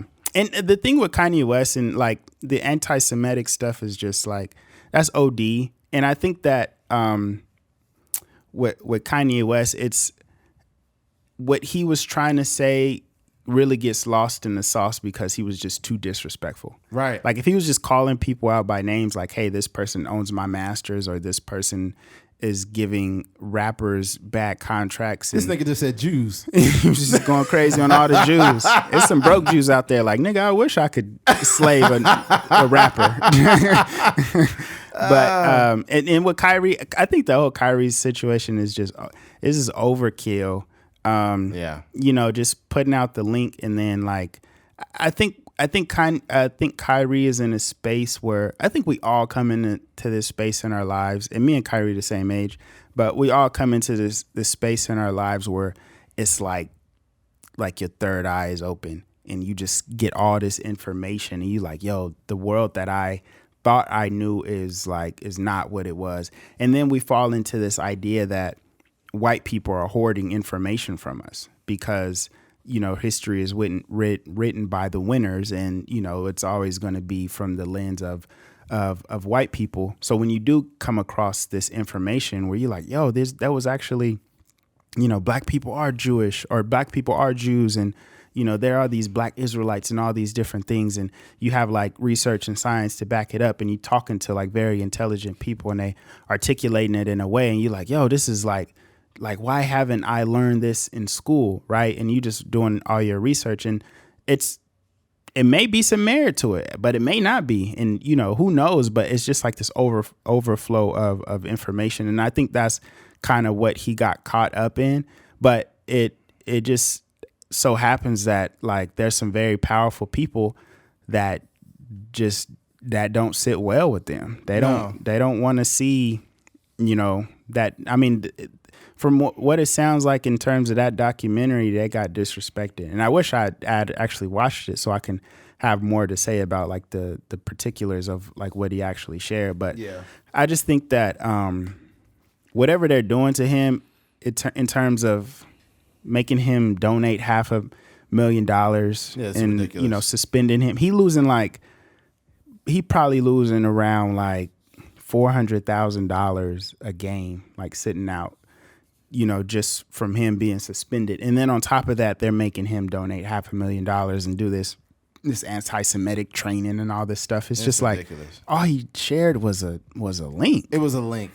My only thing is I don't have a problem with anyone. My only issue is we need to take the same amount of seriousness with every issue that may be considered racially insensitive. And I'm talking about from a company standpoint, if Adidas was literally had the same moral code after Kanye West said that slavery was a choice to ban Lathan, they would have severed ties with him. How many was that, 2018, 2019 when he said that? It was about then. It's right around there. So after he said that, Adidas would have cut ties with him. Mm-hmm. But due to the fact that they said, oh, it's not a big deal. Maybe it's a black guy talking about slavery. So it's not a deal breaker, so we could keep it. Mm-hmm. But with the Jews, it was a fucking deal breaker. It's different though, because Kanye is black. Like it just. But that's not for us to decide. The company. If you are a company and anything is racially insensitive, you need to cut ties. Because there were black people hurt by that. Thank you. Yeah. So if slaves, it was 400 years of free fucking labor. Black women got raped. Like this is real torture in the United States. Mm-hmm. And here's the thing: I don't want to have an oppression Olympics. Jewish people went through fucking hell. They were almost ethnically cleansed. They were at least able to come to this country and be white passing. The same way a lot of black people that may have been half white or very fair skinned could be white passing back then and get actual real good jobs and opportunities. If you understand the historical context of that statement, then it'll make sense to you, or you could just look it up. Okay, whatever. But the thing about it is they got to come from a country where they were oppressed and treated like dirt. Black people lived in a country where they were treated like dirt. Slaves, bombed. The first victims of domestic terrorism were black people in 1921 in the Tulsa Race Massacre. Like this shit runs deep, like really deep. And I think that due to Jewish people being able to actually lift themselves up by their bootstraps and get after it and establish wealth and actually run Hollywood. People understand that they run Hollywood. Hollywood was built by Jewish people. You know that, right? Mm-hmm. So being as they were actually to establish wealth and power in certain industries, there's tons of Jewish law firms, and I'm not trying to dog Jewish people out. I think it's great that they come from this terrible past and they were able to establish themselves. But the difference is they are more respected because they got to actually build wealth in America. Black people lived in this same country. They were redlined, used as slaves, couldn't use their GI Bill. They fought in every American war and were not able to use it for education or housing. So you have this history of suppression within America with black people. And now you come to today in 2022 and the people just think like, oh God, black people did it to themselves. Black on black crime. What's going on here? Why are they doing this? When people don't understand the history, they just look at the current landscape and say, look at the product. That's where a lot of the disregard and disrespect comes to black Americans. They did it to themselves. No, they didn't. No, they didn't. Why do you think most black and brown ghettos, well, basically all the ghettos in America are black and brown. It was done by design with redlining in the New Deal, where black people were literally redlined out of building wealth and real estate. These are all factual things. You can all look these things up, folks, right? And you come to now where you have two oppressed people, but one of the oppressed was actually able to build something and the other was not. And that can change the perception and how people are actually perceiving certain people. So when Kanye West says slavery was a choice, and that statement is not taken with the same energy as an anti-Semitic statement, we got a problem here. I think that for me, in terms of looking at these situations, I would feel more comfortable actually even relating them if there was a Jewish guy that was like, the Holocaust was a choice. Oh, that's terrible. If there was a Jewish person that had said that, and he had all these brand deals, if he worked at Disney or whatever the case may be, and then he said that and he didn't get canceled, I think that the situations are more relatable. 100%. But Kanye being black is like, it's a huge part of the conversation. Like when you're from a specific community that is oppressed and you're speaking about it, whether negative, positive, whatever the case may be, it's just an entirely different situation. I understand that it did offend black people, but at the end of the day, Kanye West is black. That's true. So if a Jewish person, you have like certain communities that these comedians all the time that are Asian or whatever. Joe Coy makes fun of his mom all the time in his stand up, and there's like nuance to it because he's like he's talking about from the Flagrant 2 podcast where he's talking about representation and all these different things. Right. But when you're from a specific community, it can be offensive, but it's just a different conversation than just a basic anti whatever race statement. I think though, like the Joe Coy example, when he is making fun of his mom or doing these accents or whatever the case, he's not making fun of a situation where people were murdered, raped. Right. Like something that's so hypersensitive. So I think like what Eddie said was, for the company, like we said, Kanye is black when he is saying these things about slavery being a choice, but he still hurt black people who are your customers that are buying Yeezys and buying James Harden and whoever else is selling for Adidas. Because let's be clear, without Yeezys, nobody's been buying Adidas. No, but that's up to them. But I think what Eddie is saying is true. Is basically keep the same energy, right? And I think too, that is what the standpoint that Eddie is coming from is, I think, the same standpoint, which has been acknowledged on ESPN and everywhere, that we all know that Kyrie was trying to come from. It's just that the way he basically saying like, Kyrie wants people to understand that he feel like his people are great as well and they should be treated that way and da-da-da-da. And these particular people are being treated a certain way for who they are believed to be when we are actually them. This is what Kyrie is saying. Right. So Kyrie is not saying, I hate these people, Holocaust never happened, I wish they didn't exist. Right. But he did share a documentary that highlighted that, but also like the things he wants to say, but it also, which from what I hear, very briefly highlighted some things that were very offensive. Yeah. Which he should have thought about that part of it. 100%. To say like, wow, what if people take it as I'm supporting this? 100%. But what's kind of annoying about it is that multiple people have acknowledged they know he was not coming from a place of malice. Right. He doesn't have hate in his heart. Right. He just wanted to be understood that, his people are our people are also greater than we have been treated. 100%. So I think that I feel like the punishments. Yeah, he should have had to apologize and things like that. But I feel like the punishments have been excessive and delayed. Right. I feel like the punishment is because of the reaction, not because of the action. Yeah. Because right away, all these things should have been, okay, Kyrie, you posted that link. This one, you're suspended for 5 games. We need an apology. You're gonna do this. The whole list. Yeah. If the whole list arrived that day or the next morning, that's one thing. But y'all waited for all these things, and then at first they just wanted the apology. Right. He apologizes, and then now we got another list. Like, you know what? Yeah.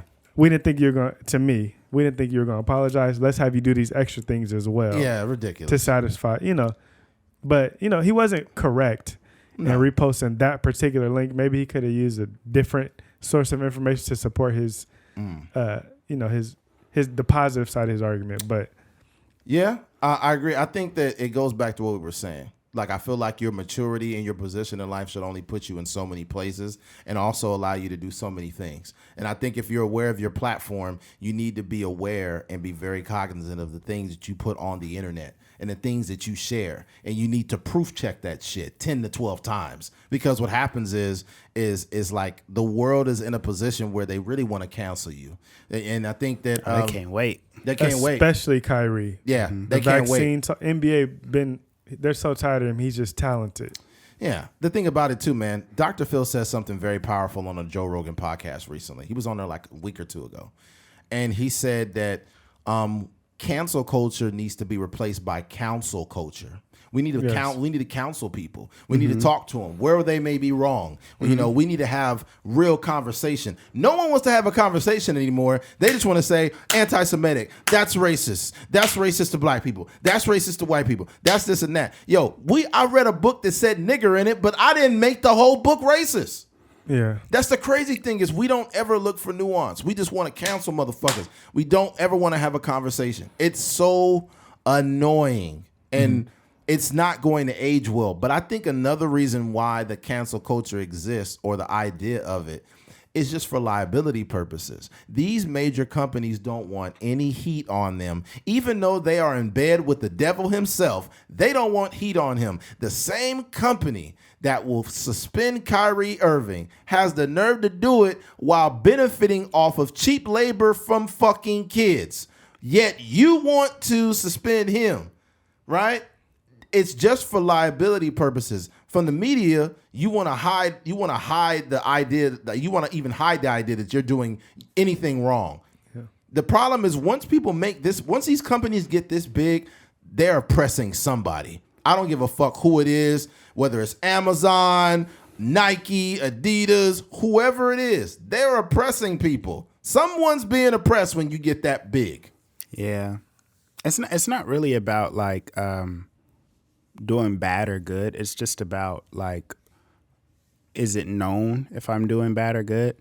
Because just look at college football, right? Oh, like with God. Penn State, when Joe Paterno was over there, like everything was good. You know, they went in the Big Ten and all these other things. Yeah, he knew Sandusky was fucking those boys. Yeah, he knew it. He fucking knew it. And then he gets fired, and then you know the whole. Or, you know, they get suspended for 5 years or whatever, you know, from bowl appearances and all these things, and all the wins are erased and his statue gets taken down. But, you know, like you said, it was for years and years, there was actual information that, you know, they knew about certain situations and they just kind of kept it under wraps. Yeah. So that's the thing. Like, I think none of these organizations are like super clean when it comes to, you know, like you said, there's somebody in Cambodia or somebody in Mexico or somebody in China right now that are in these, like, you know, working conditions that are terrible. Yeah, and no air conditioning and shit. Yeah, pay pennies. It's because things are not moral motivated; they're money motivated. So they care about whatever Kanye has to say or Kyrie has to say that might cost them money. But they don't care about those kids that's working, because that's actually saving them money. Right. So as long as my money is good, I'm good. Until right up until the Joe Paterno thing, once things become public, even like the ex-owner of the Clippers, where what makes that girl feel the need to record him? Maybe he been talking like that and she been telling people and people been like, you know. And she used it as leverage. Yeah, it's like she's no better than he was. Yeah, or it's like maybe people already knew that about Donald Sterling. Maybe like Donald Sterling being, you know, one thing ain't about. no way the NBA, that's not a shock to nobody. Yeah, one thing about rich people. They know. They gonna be who they are. I'm rich. Like what I gotta answer, especially a billionaire. Yeah. Robert Kraft getting hand jobs. Yeah, what I gotta be, I'm gonna be me regardless. But as soon as it becomes public, now it's like, oh, now we gotta do something about this. Donald Sterling, we're sorry. We've been new, I know. Yeah. But look, we gotta cancel you out now because it didn't got out. Now our money could be messed up. Yeah, you know it's funny. I remember especially during 2016. You know, Trump was just coming in, and you know there was the build the wall rhetoric and whatnot, and like build that wall, right? And the Trump hats came out. What's hilarious about that is the same people you say and build a wall and they're coming in here, they're illegals and some of them are rapists, this and that. They was making the Trump hats in Mexico. Yeah. They had a factory making Trump hats in Mexico. There's a lot So the same people, the same brown people that you want to build a wall to keep out, you're using them to make hats. That's why these companies, dude, I don't care about what any of them say, because once you get that big, you're oppressing somebody. Like even like the Bank of America and all these banks that they're like, we stand with the black community and all of this. I knew something was fishy. And then when you do your history on these banks, they use slaves as collateral. When someone didn't have something, they say, hey, give me 4 slaves then. They literally was having slaves as collateral. Yeah. So it's hilarious. No, they doing that now. I've been getting all kind of overdraft fees. We gonna get this nigga. We gonna get him one way or another. Pressing me since 1992. Yo, I think they switched. We talked about it. They switched the overdraft fee to like $10. It's $10 now. Yeah, but they made billions off of overdraft fees. And you know, want to know the sick thing about it? They made billions on overdraft fees from people who didn't have money. So that means the people who had a lot of money. Yeah. They didn't make that much money on them. They was taking advantage of people who probably live paycheck to paycheck. The average everyday working person, is more likely to be overdrafted. And it's more broke people than rich people. That's $10 less you have on the following check too, and so on. That's just fucked up. It's not right, but this is what banks do. So I think that it's morally wrong to charge a motherfucker if he ain't got no money. What are you charging him for? Yeah. You just need to make something, don't you? They should do like a thing where you just gotta like mop Bank of America's for like an hour. Just like work your overdraft off. Yeah. That's nuts, man. I think for me, like, I understand what y'all saying in terms of like, we gotta treat all racism equally. I just think my perspective is like, if we had a 1-to-1 example, it would be more clear as far as like, it's like what they call like precedents, right? So in law, if somebody is pulled over, or like somebody, for example, is they get arrested for speeding or something like that, there's a precedent's already set that this person was driving 40 miles per hour, or this person was driving 100 miles per hour in a 35, and that's like a felony or something like that, right? So there's a precedent set. So the next person that drives 100 miles per hour in a 35 mile per hour zone, they are going to get equal, maybe equal or more, or relatively the same type of treatment when it comes to them being arrested. But I think what I'm saying in terms of like what Kanye West is saying, like slavery is a choice, versus like what's going on in terms of like anti-Semitic statements and all these different things. Like it's a little bit different because there are like just nuances and caveats to all of these statements. So I was just saying that if somebody from the Jewish community came out and said some, I guess, anti-Semitic statements about their own community, then I would be I just want to see what that looks like. I don't even know, I don't know what it would look like. I don't know what would happen, but I just want to see if somebody that worked at, I don't know, like who could it be? Like an Adam Sandler or something. I don't know if he's Jewish or not, but Adam Sandler came out and he just said something wild about like the Holocaust. And then, I just want to see what that looks like. Is he getting dropped from Netflix? Is he getting dropped from all these deals? Is they still in his there's movies in perpetuity or whatever. That's a good point, because we don't know what that looks like. So basically, we don't want to make a statement. Well, they ain't doing it to the Jews. Like, you can't say that because there's no example of that, right? My only thing is we do have an example of 2 different things, though, and the example is the company reaction. That's the only difference. The company reaction, you had 2 examples, one being anti-Semitic, the other being reductive of black people in slavery. So you had those 2 things. You reacted differently for both. One of them you chose to allow, and it's not up to you to say, oh, he's black. No, that's not up to you. What's up to you is saying something reductive about a certain racial group and acting accordingly. This breaks our policy. If you take those 2 things, they're comparable. Well, slavery was a choice is bad. And then the other shit he said about Jews was anti-Semitic. So those are parallels. They had an opportunity for both of those, and they showed what they did. You know, I don't like to hold people to that. I know we're in it's a couple of years later, but like, man, these companies are going to have to start, they're going to have to start being more consistent. But that's the thing, though. Like, the reason it doesn't really work is we say nigga all the time. And technically saying nigga you're is a company. You're a technically company. saying nigga is racist, right? Yeah. So is Nike going to drop every athlete that says nigga? That's a good point. But I think that I think y'all having the wrong, I guess, discussion or debate.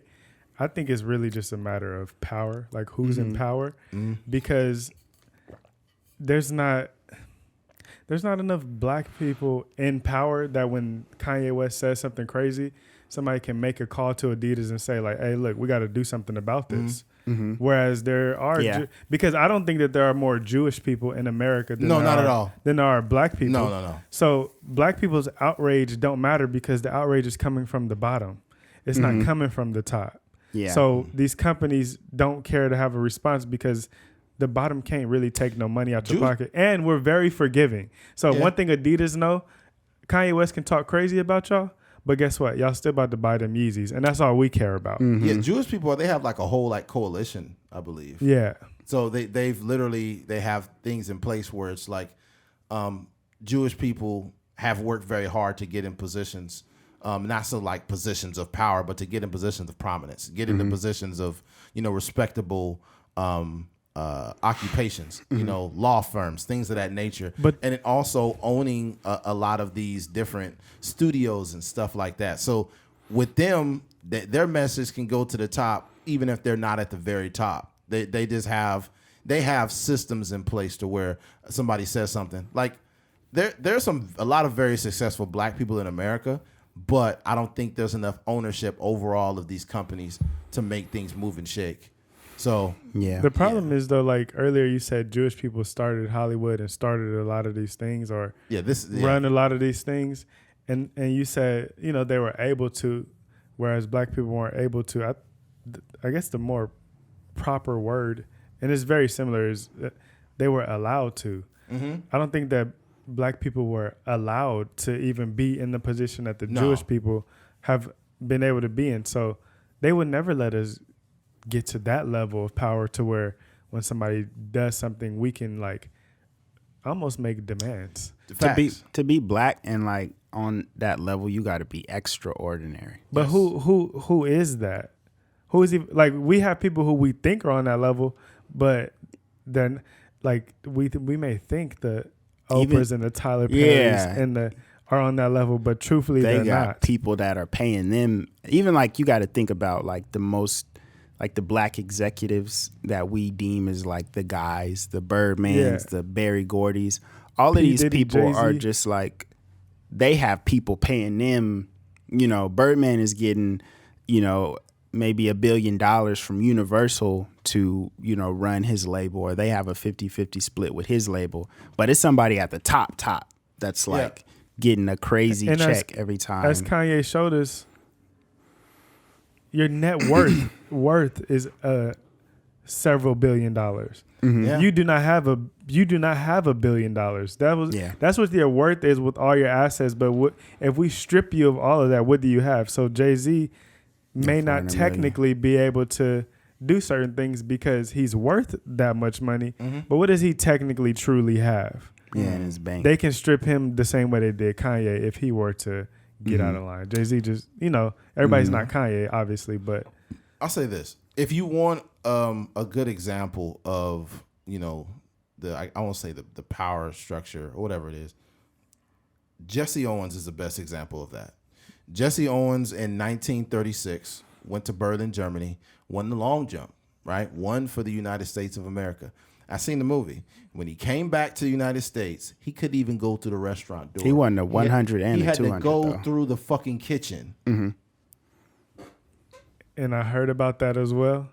And the crazy thing is over in, Nazi Germany where they are supposedly Hitler was racist, there at the fucking Olympics. but they was treating him like a king over there, like treating Jesse Owens treating him better than at home. Yeah. But Hitler is the one that is so racist and like all these things. Obviously, Hitler did horrible things. Yeah. But for Jesse Owens, he was being treated better than he was at home by these, you know, these evil people. Yeah. Or as you know. Yeah, Hitler was fucked up, and he was on some shit too. Joe Rogan showed a video of Hitler at the Olympics, and he was fucking tweaking out of his mind. Wasn't Hitler like 5'3"? I don't know. I think Wasn't he like a little dude? I think so. Yeah, they said somebody. I forgot they did. I don't know why this happened. They talked about this. I don't know how many years ago. I don't know why they brought it up, but they said Hitler had a micro penis. That's why that nigga was so mad. That definitely give you an attitude. Yeah, like Heisenheimer. What? Heisenheimer. Yo, This nigga had a micro penis. Yo, go look at the most evil leaders in history. They are. Yeah, I'll say this though, man. I think, you know, with all the atrocities that happen to Jewish people and black people, what we're not going to do is have an oppression Olympics. But the thing about it is I feel like, you know, the landscape of the time back then can, and all the way to now, can create a perception problem, right? And when I pay attention to how people perceive certain people in certain cultures, you know, and sometimes, you know, a black person will say something, they're like, oh my God, here they go again complaining about this or complaining about that. This is why when certain situations happen, I kind of feel like maybe you should not have brought that up. Whenever I see a black person talk about something racist, and it might not be racist. Like I seen an article that said like outdoor like hunting. No, it said hiking was racist, right? Towards black people. And I'm like, come on, man, you can't do this. Like, What? yes, it said that it literally, there was an article that said that the outdoors in general was racist towards black people. And it made me mad. And the reason why is because when there's really an injustice going on and black people are being oppressed or something is happening, it's just like the boy that cried wolf. No one's going to give a fuck. And when you got any black people that do that, I'm like, yo, you need to shut up, because it's really going to be somebody going through something and no one's going to give a fuck. And, you know, because, you know, I've seen things happening comparable to that. And this is the same thing can exist with women, where a woman could say something, oh, he looked at me, and it's sexual harassment. And it's like, he looked at you. Why are you saying he sexually harassed you? You know, it's really women that's really getting taken by people. It's literally women having things happen, and you just want attention, and you saying that, man, like, that's not okay. I think yeah, I get what you're saying about like relating it to women, but I think what the real thing to bring it all together is like Kanye West acknowledging that Sway was right. You know, when Sway was like, yo, just get your own T-shirts and, you know, go print them up and sell them out the trunk or whatever. This is hip hop, man. This is how we came up. And he's like, you don't got the answers. But in reality, like, if Kanye West doesn't have any ties to Adidas, right? If he doesn't have any ties to Louis Vuitton or all these record labels, and everything he does is like independent, he can, I mean, not that he should be saying all these statements, but there's no repercussions to outside of the fans not wanting to, you know, buy his things, but people still buying Yeezys. Ain't nobody stopped buying Yeezys because he said some anti-Semitic statements.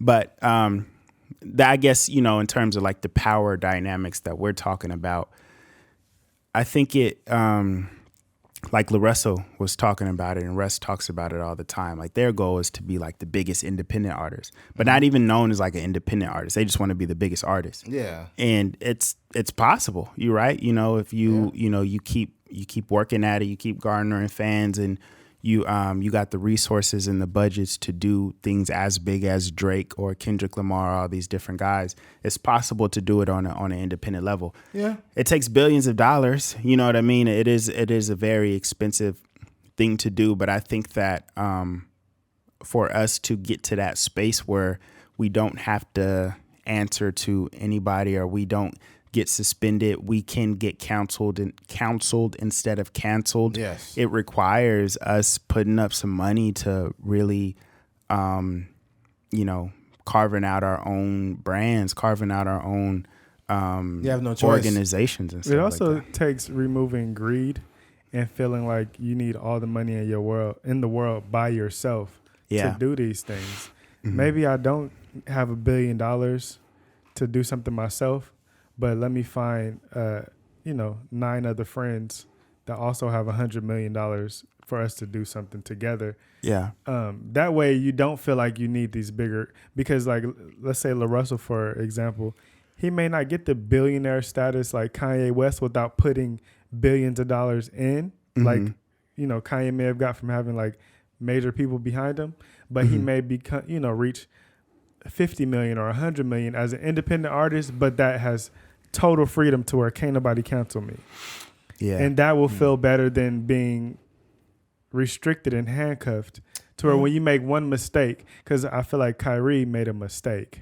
Yeah. I don't think that he made it. I don't think Kyrie is someone who thinks he's smarter than he is. He's probably very intelligent, but he also thinks he's smarter than he is. So I think he actually honestly made a mistake. Where Kanye and Kyrie are not the same. No. They got in trouble for similar things, but they not the same. Yeah. I can see that. I think Kyrie's ego got in the way of his common sense. Yeah. Even when he knew he should apologize, ego wouldn't let him. Yeah. And you can't do that. Once you get in hot water, you need to just say, hey, look, man, if this had came off as anti-Semitic or whatnot, that was not my intention. I apologize. He sprinkled some of that in there, but he was like kind of doubling down at the same time, and that can make it worse. So you got to be careful. Also, in regards to wanting to be your own person or whatnot, if you have any joint ventures with people, that's a good way to do business, but that's also not the greatest way, because if you say something that people don't agree with, that company you did a joint venture with, they can drop that. Yeah. So that's the thing. And if you're not 100% independent, you're not going to be able to, That's why I think Joe Budden was saying, he was like, all these rappers be throwing around this lingo, like I signed a joint venture with Capitol Records, or I signed a joint venture with Def Jam. It's like, no, you're signed to Def Jam and you guys split whatever money. But if they wanted to drop you today or tomorrow, they can do that. That's all it takes. All it takes is for you to say something. And here's the worst part. Let's say, for example, you are 100% independent. You say what you want, you do what you want, right? But you said some things that are a little too edgy. If you want to do any collaborations with artists that are on major labels, those artists aren't going to work with you because the label won't let them. They won't. Mm-hmm. So, they'd be like, oh, you said this about black people. You said this about trans people. You said this. Hey, you can't work with that guy. If you work with him, then we're going to have to drop you. So this system is already put in place. It's not put in place for people to be independent. But if you have to, you could be a real person, just like us on the podcast.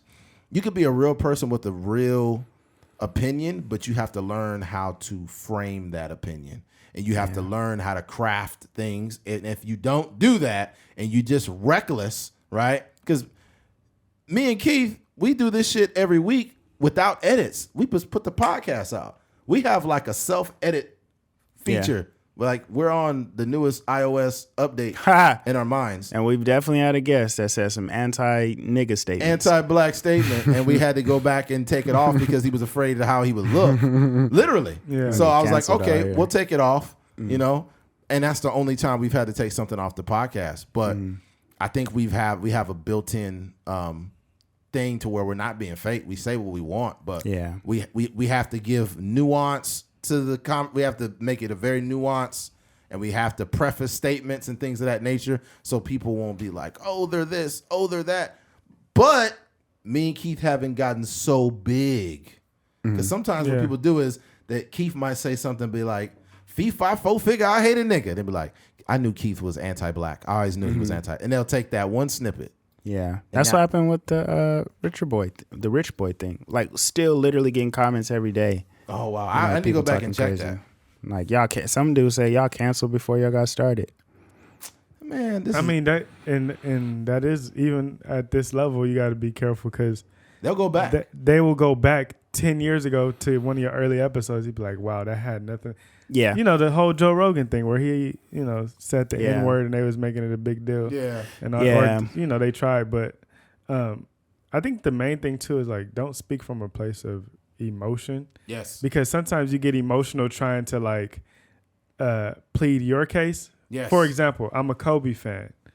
So when I speak highly of Kobe and then you speak highly of LeBron, automatically I sound like I hate LeBron, when truthfully LeBron may be one of my top 5 favorite players also. I love LeBron too. But when I'm trying to defend Kobe, it sounds like I hate LeBron. And I think that we do that as oftentimes as black people. And we're just speaking on what we would like to see for us. And then it makes it sound like we hate someone else when that's not the case. Like, you're speaking from a place of envy. You're not saying, I don't want them to have it. We just saying, I want it too. Yeah.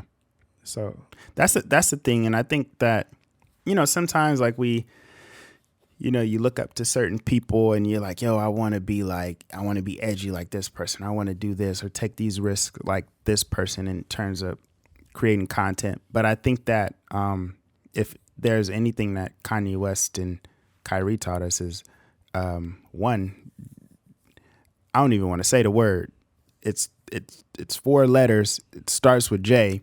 It rhymes with ill, but I'm gonna just like basically what I'm saying is you just want to vet the things that you're saying, and you don't want to be disrespectful. Yep. You don't want to be disrespectful to no community because it's treacherous out there. It definitely is. Kanye, his net worth lost like $1 billion in a day.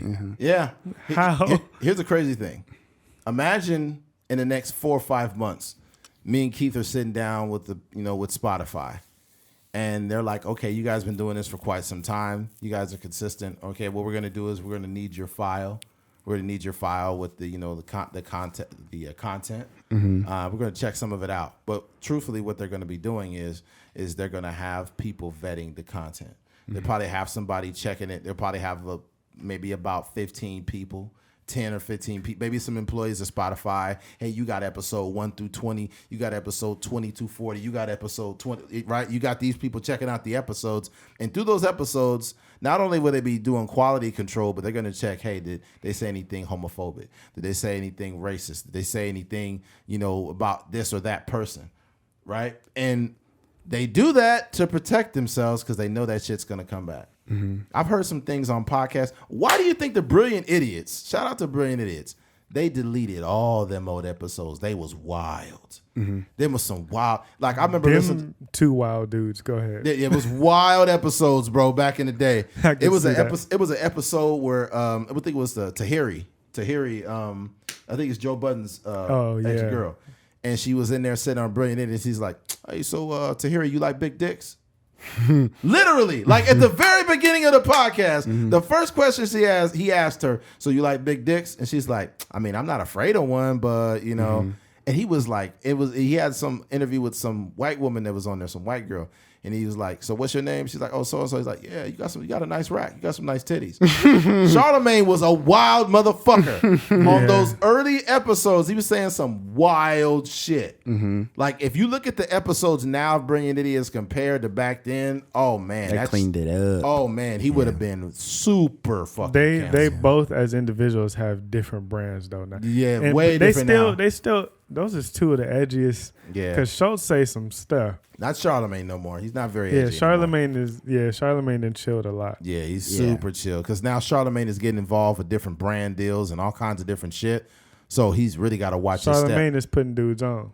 Yeah. It's just smart to move like that. And I just think like, for us, and we go into a space where we trying to get brand deals and all these different things. And I just hope we get the grace, that I think maybe moving forward, like, in the next few years, I think it will start to move past the canceling because it's kind of getting tired. Like, you can't keep this shit up. Yeah, like it's getting out of hand. So I would hope it starts moving to a space where it's like who was that? Was it Deshaun Jackson? He had said something like anti-Semitic. Deshaun Jackson and Nick Cannon has said something. Nick Cannon for sure. But it was Des Bryant was another one, I think. But who was the football player that was it? It was Jackson. It was Deshaun Jackson. No. I'm saying what Jewish football player had like Edelman. Yeah, Julian Edelman. He had a conversation with him. That's Counsel. Yeah, culture. Exactly. I thought that was a good thing that he did. I really like Julian Edelman, and that would be somebody perfectly to speak to about this subject matter and to have a very in-length conversation about that. And I think that when they were talking to Chris Moreau on the Brilliant Idiots podcast. He's Jewish, and he said that some of the conversation that's being had, like, hey, Jews run everything, this and that. He said the reason why that type of conversation is like detrimental, I guess you could say, is because this is the same rhetoric that was used prior to Germans with Hitler. Yeah. So basically, it allowed the Germans to infiltrate Jewish people. Yeah. Just because of the words like, oh, they run everything, they own everything. It's just dangerous to speak in generalizations, right. And that's more so what like Kanye and maybe what the documentary did. Yeah. It's like because I know personally like a few Jewish people. And they don't run nothing. They don't own no banks. No. They don't may not have this long money that Kanye, you know of. Nah, I seen it in real life. These niggas got busted vans and but it's just like, like I think I was telling you on the phone, like it's the same conversation if it was like, man, all niggas run fast or all niggas can hoop or all niggas is in the NBA. Like every black person is good at rapping. Like it's just like, no, we just like regular people out here. People, man. Yeah. I think we've exhausted this topic quite enough. Yeah, it was a good conversation. I just really hope that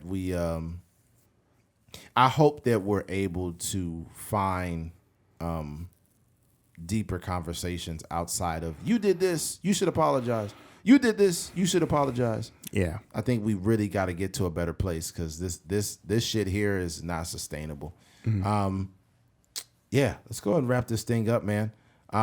If you made it to, before we close it down, DJ, shout out your socials for people, and you got any open mics going on? Oh yeah, my socials. I just have Instagram is @this_is_DJ_TV, and then I do have two shows. I do have two shows coming up. One over at the Well in Bakersfield, California. It's November 26th where We on the Laughs, and then December 2nd I'm celebrating CMAC Productions' birthday. I'm be on that show as well. That's December 2nd over at 1933 in Bakersfield, California. All right. Yeah, go ahead and bring that up again, too, when we get back on here. So, people know to come out and support and watch some actual comedians and see how you rock. But yeah, man. If you made it to the end of this podcast, man, we appreciate you. Thank you for listening to a Trucker's Mind podcast. I'm Eddie McGee. It's your boy K Things. We're out of here, man. Peace.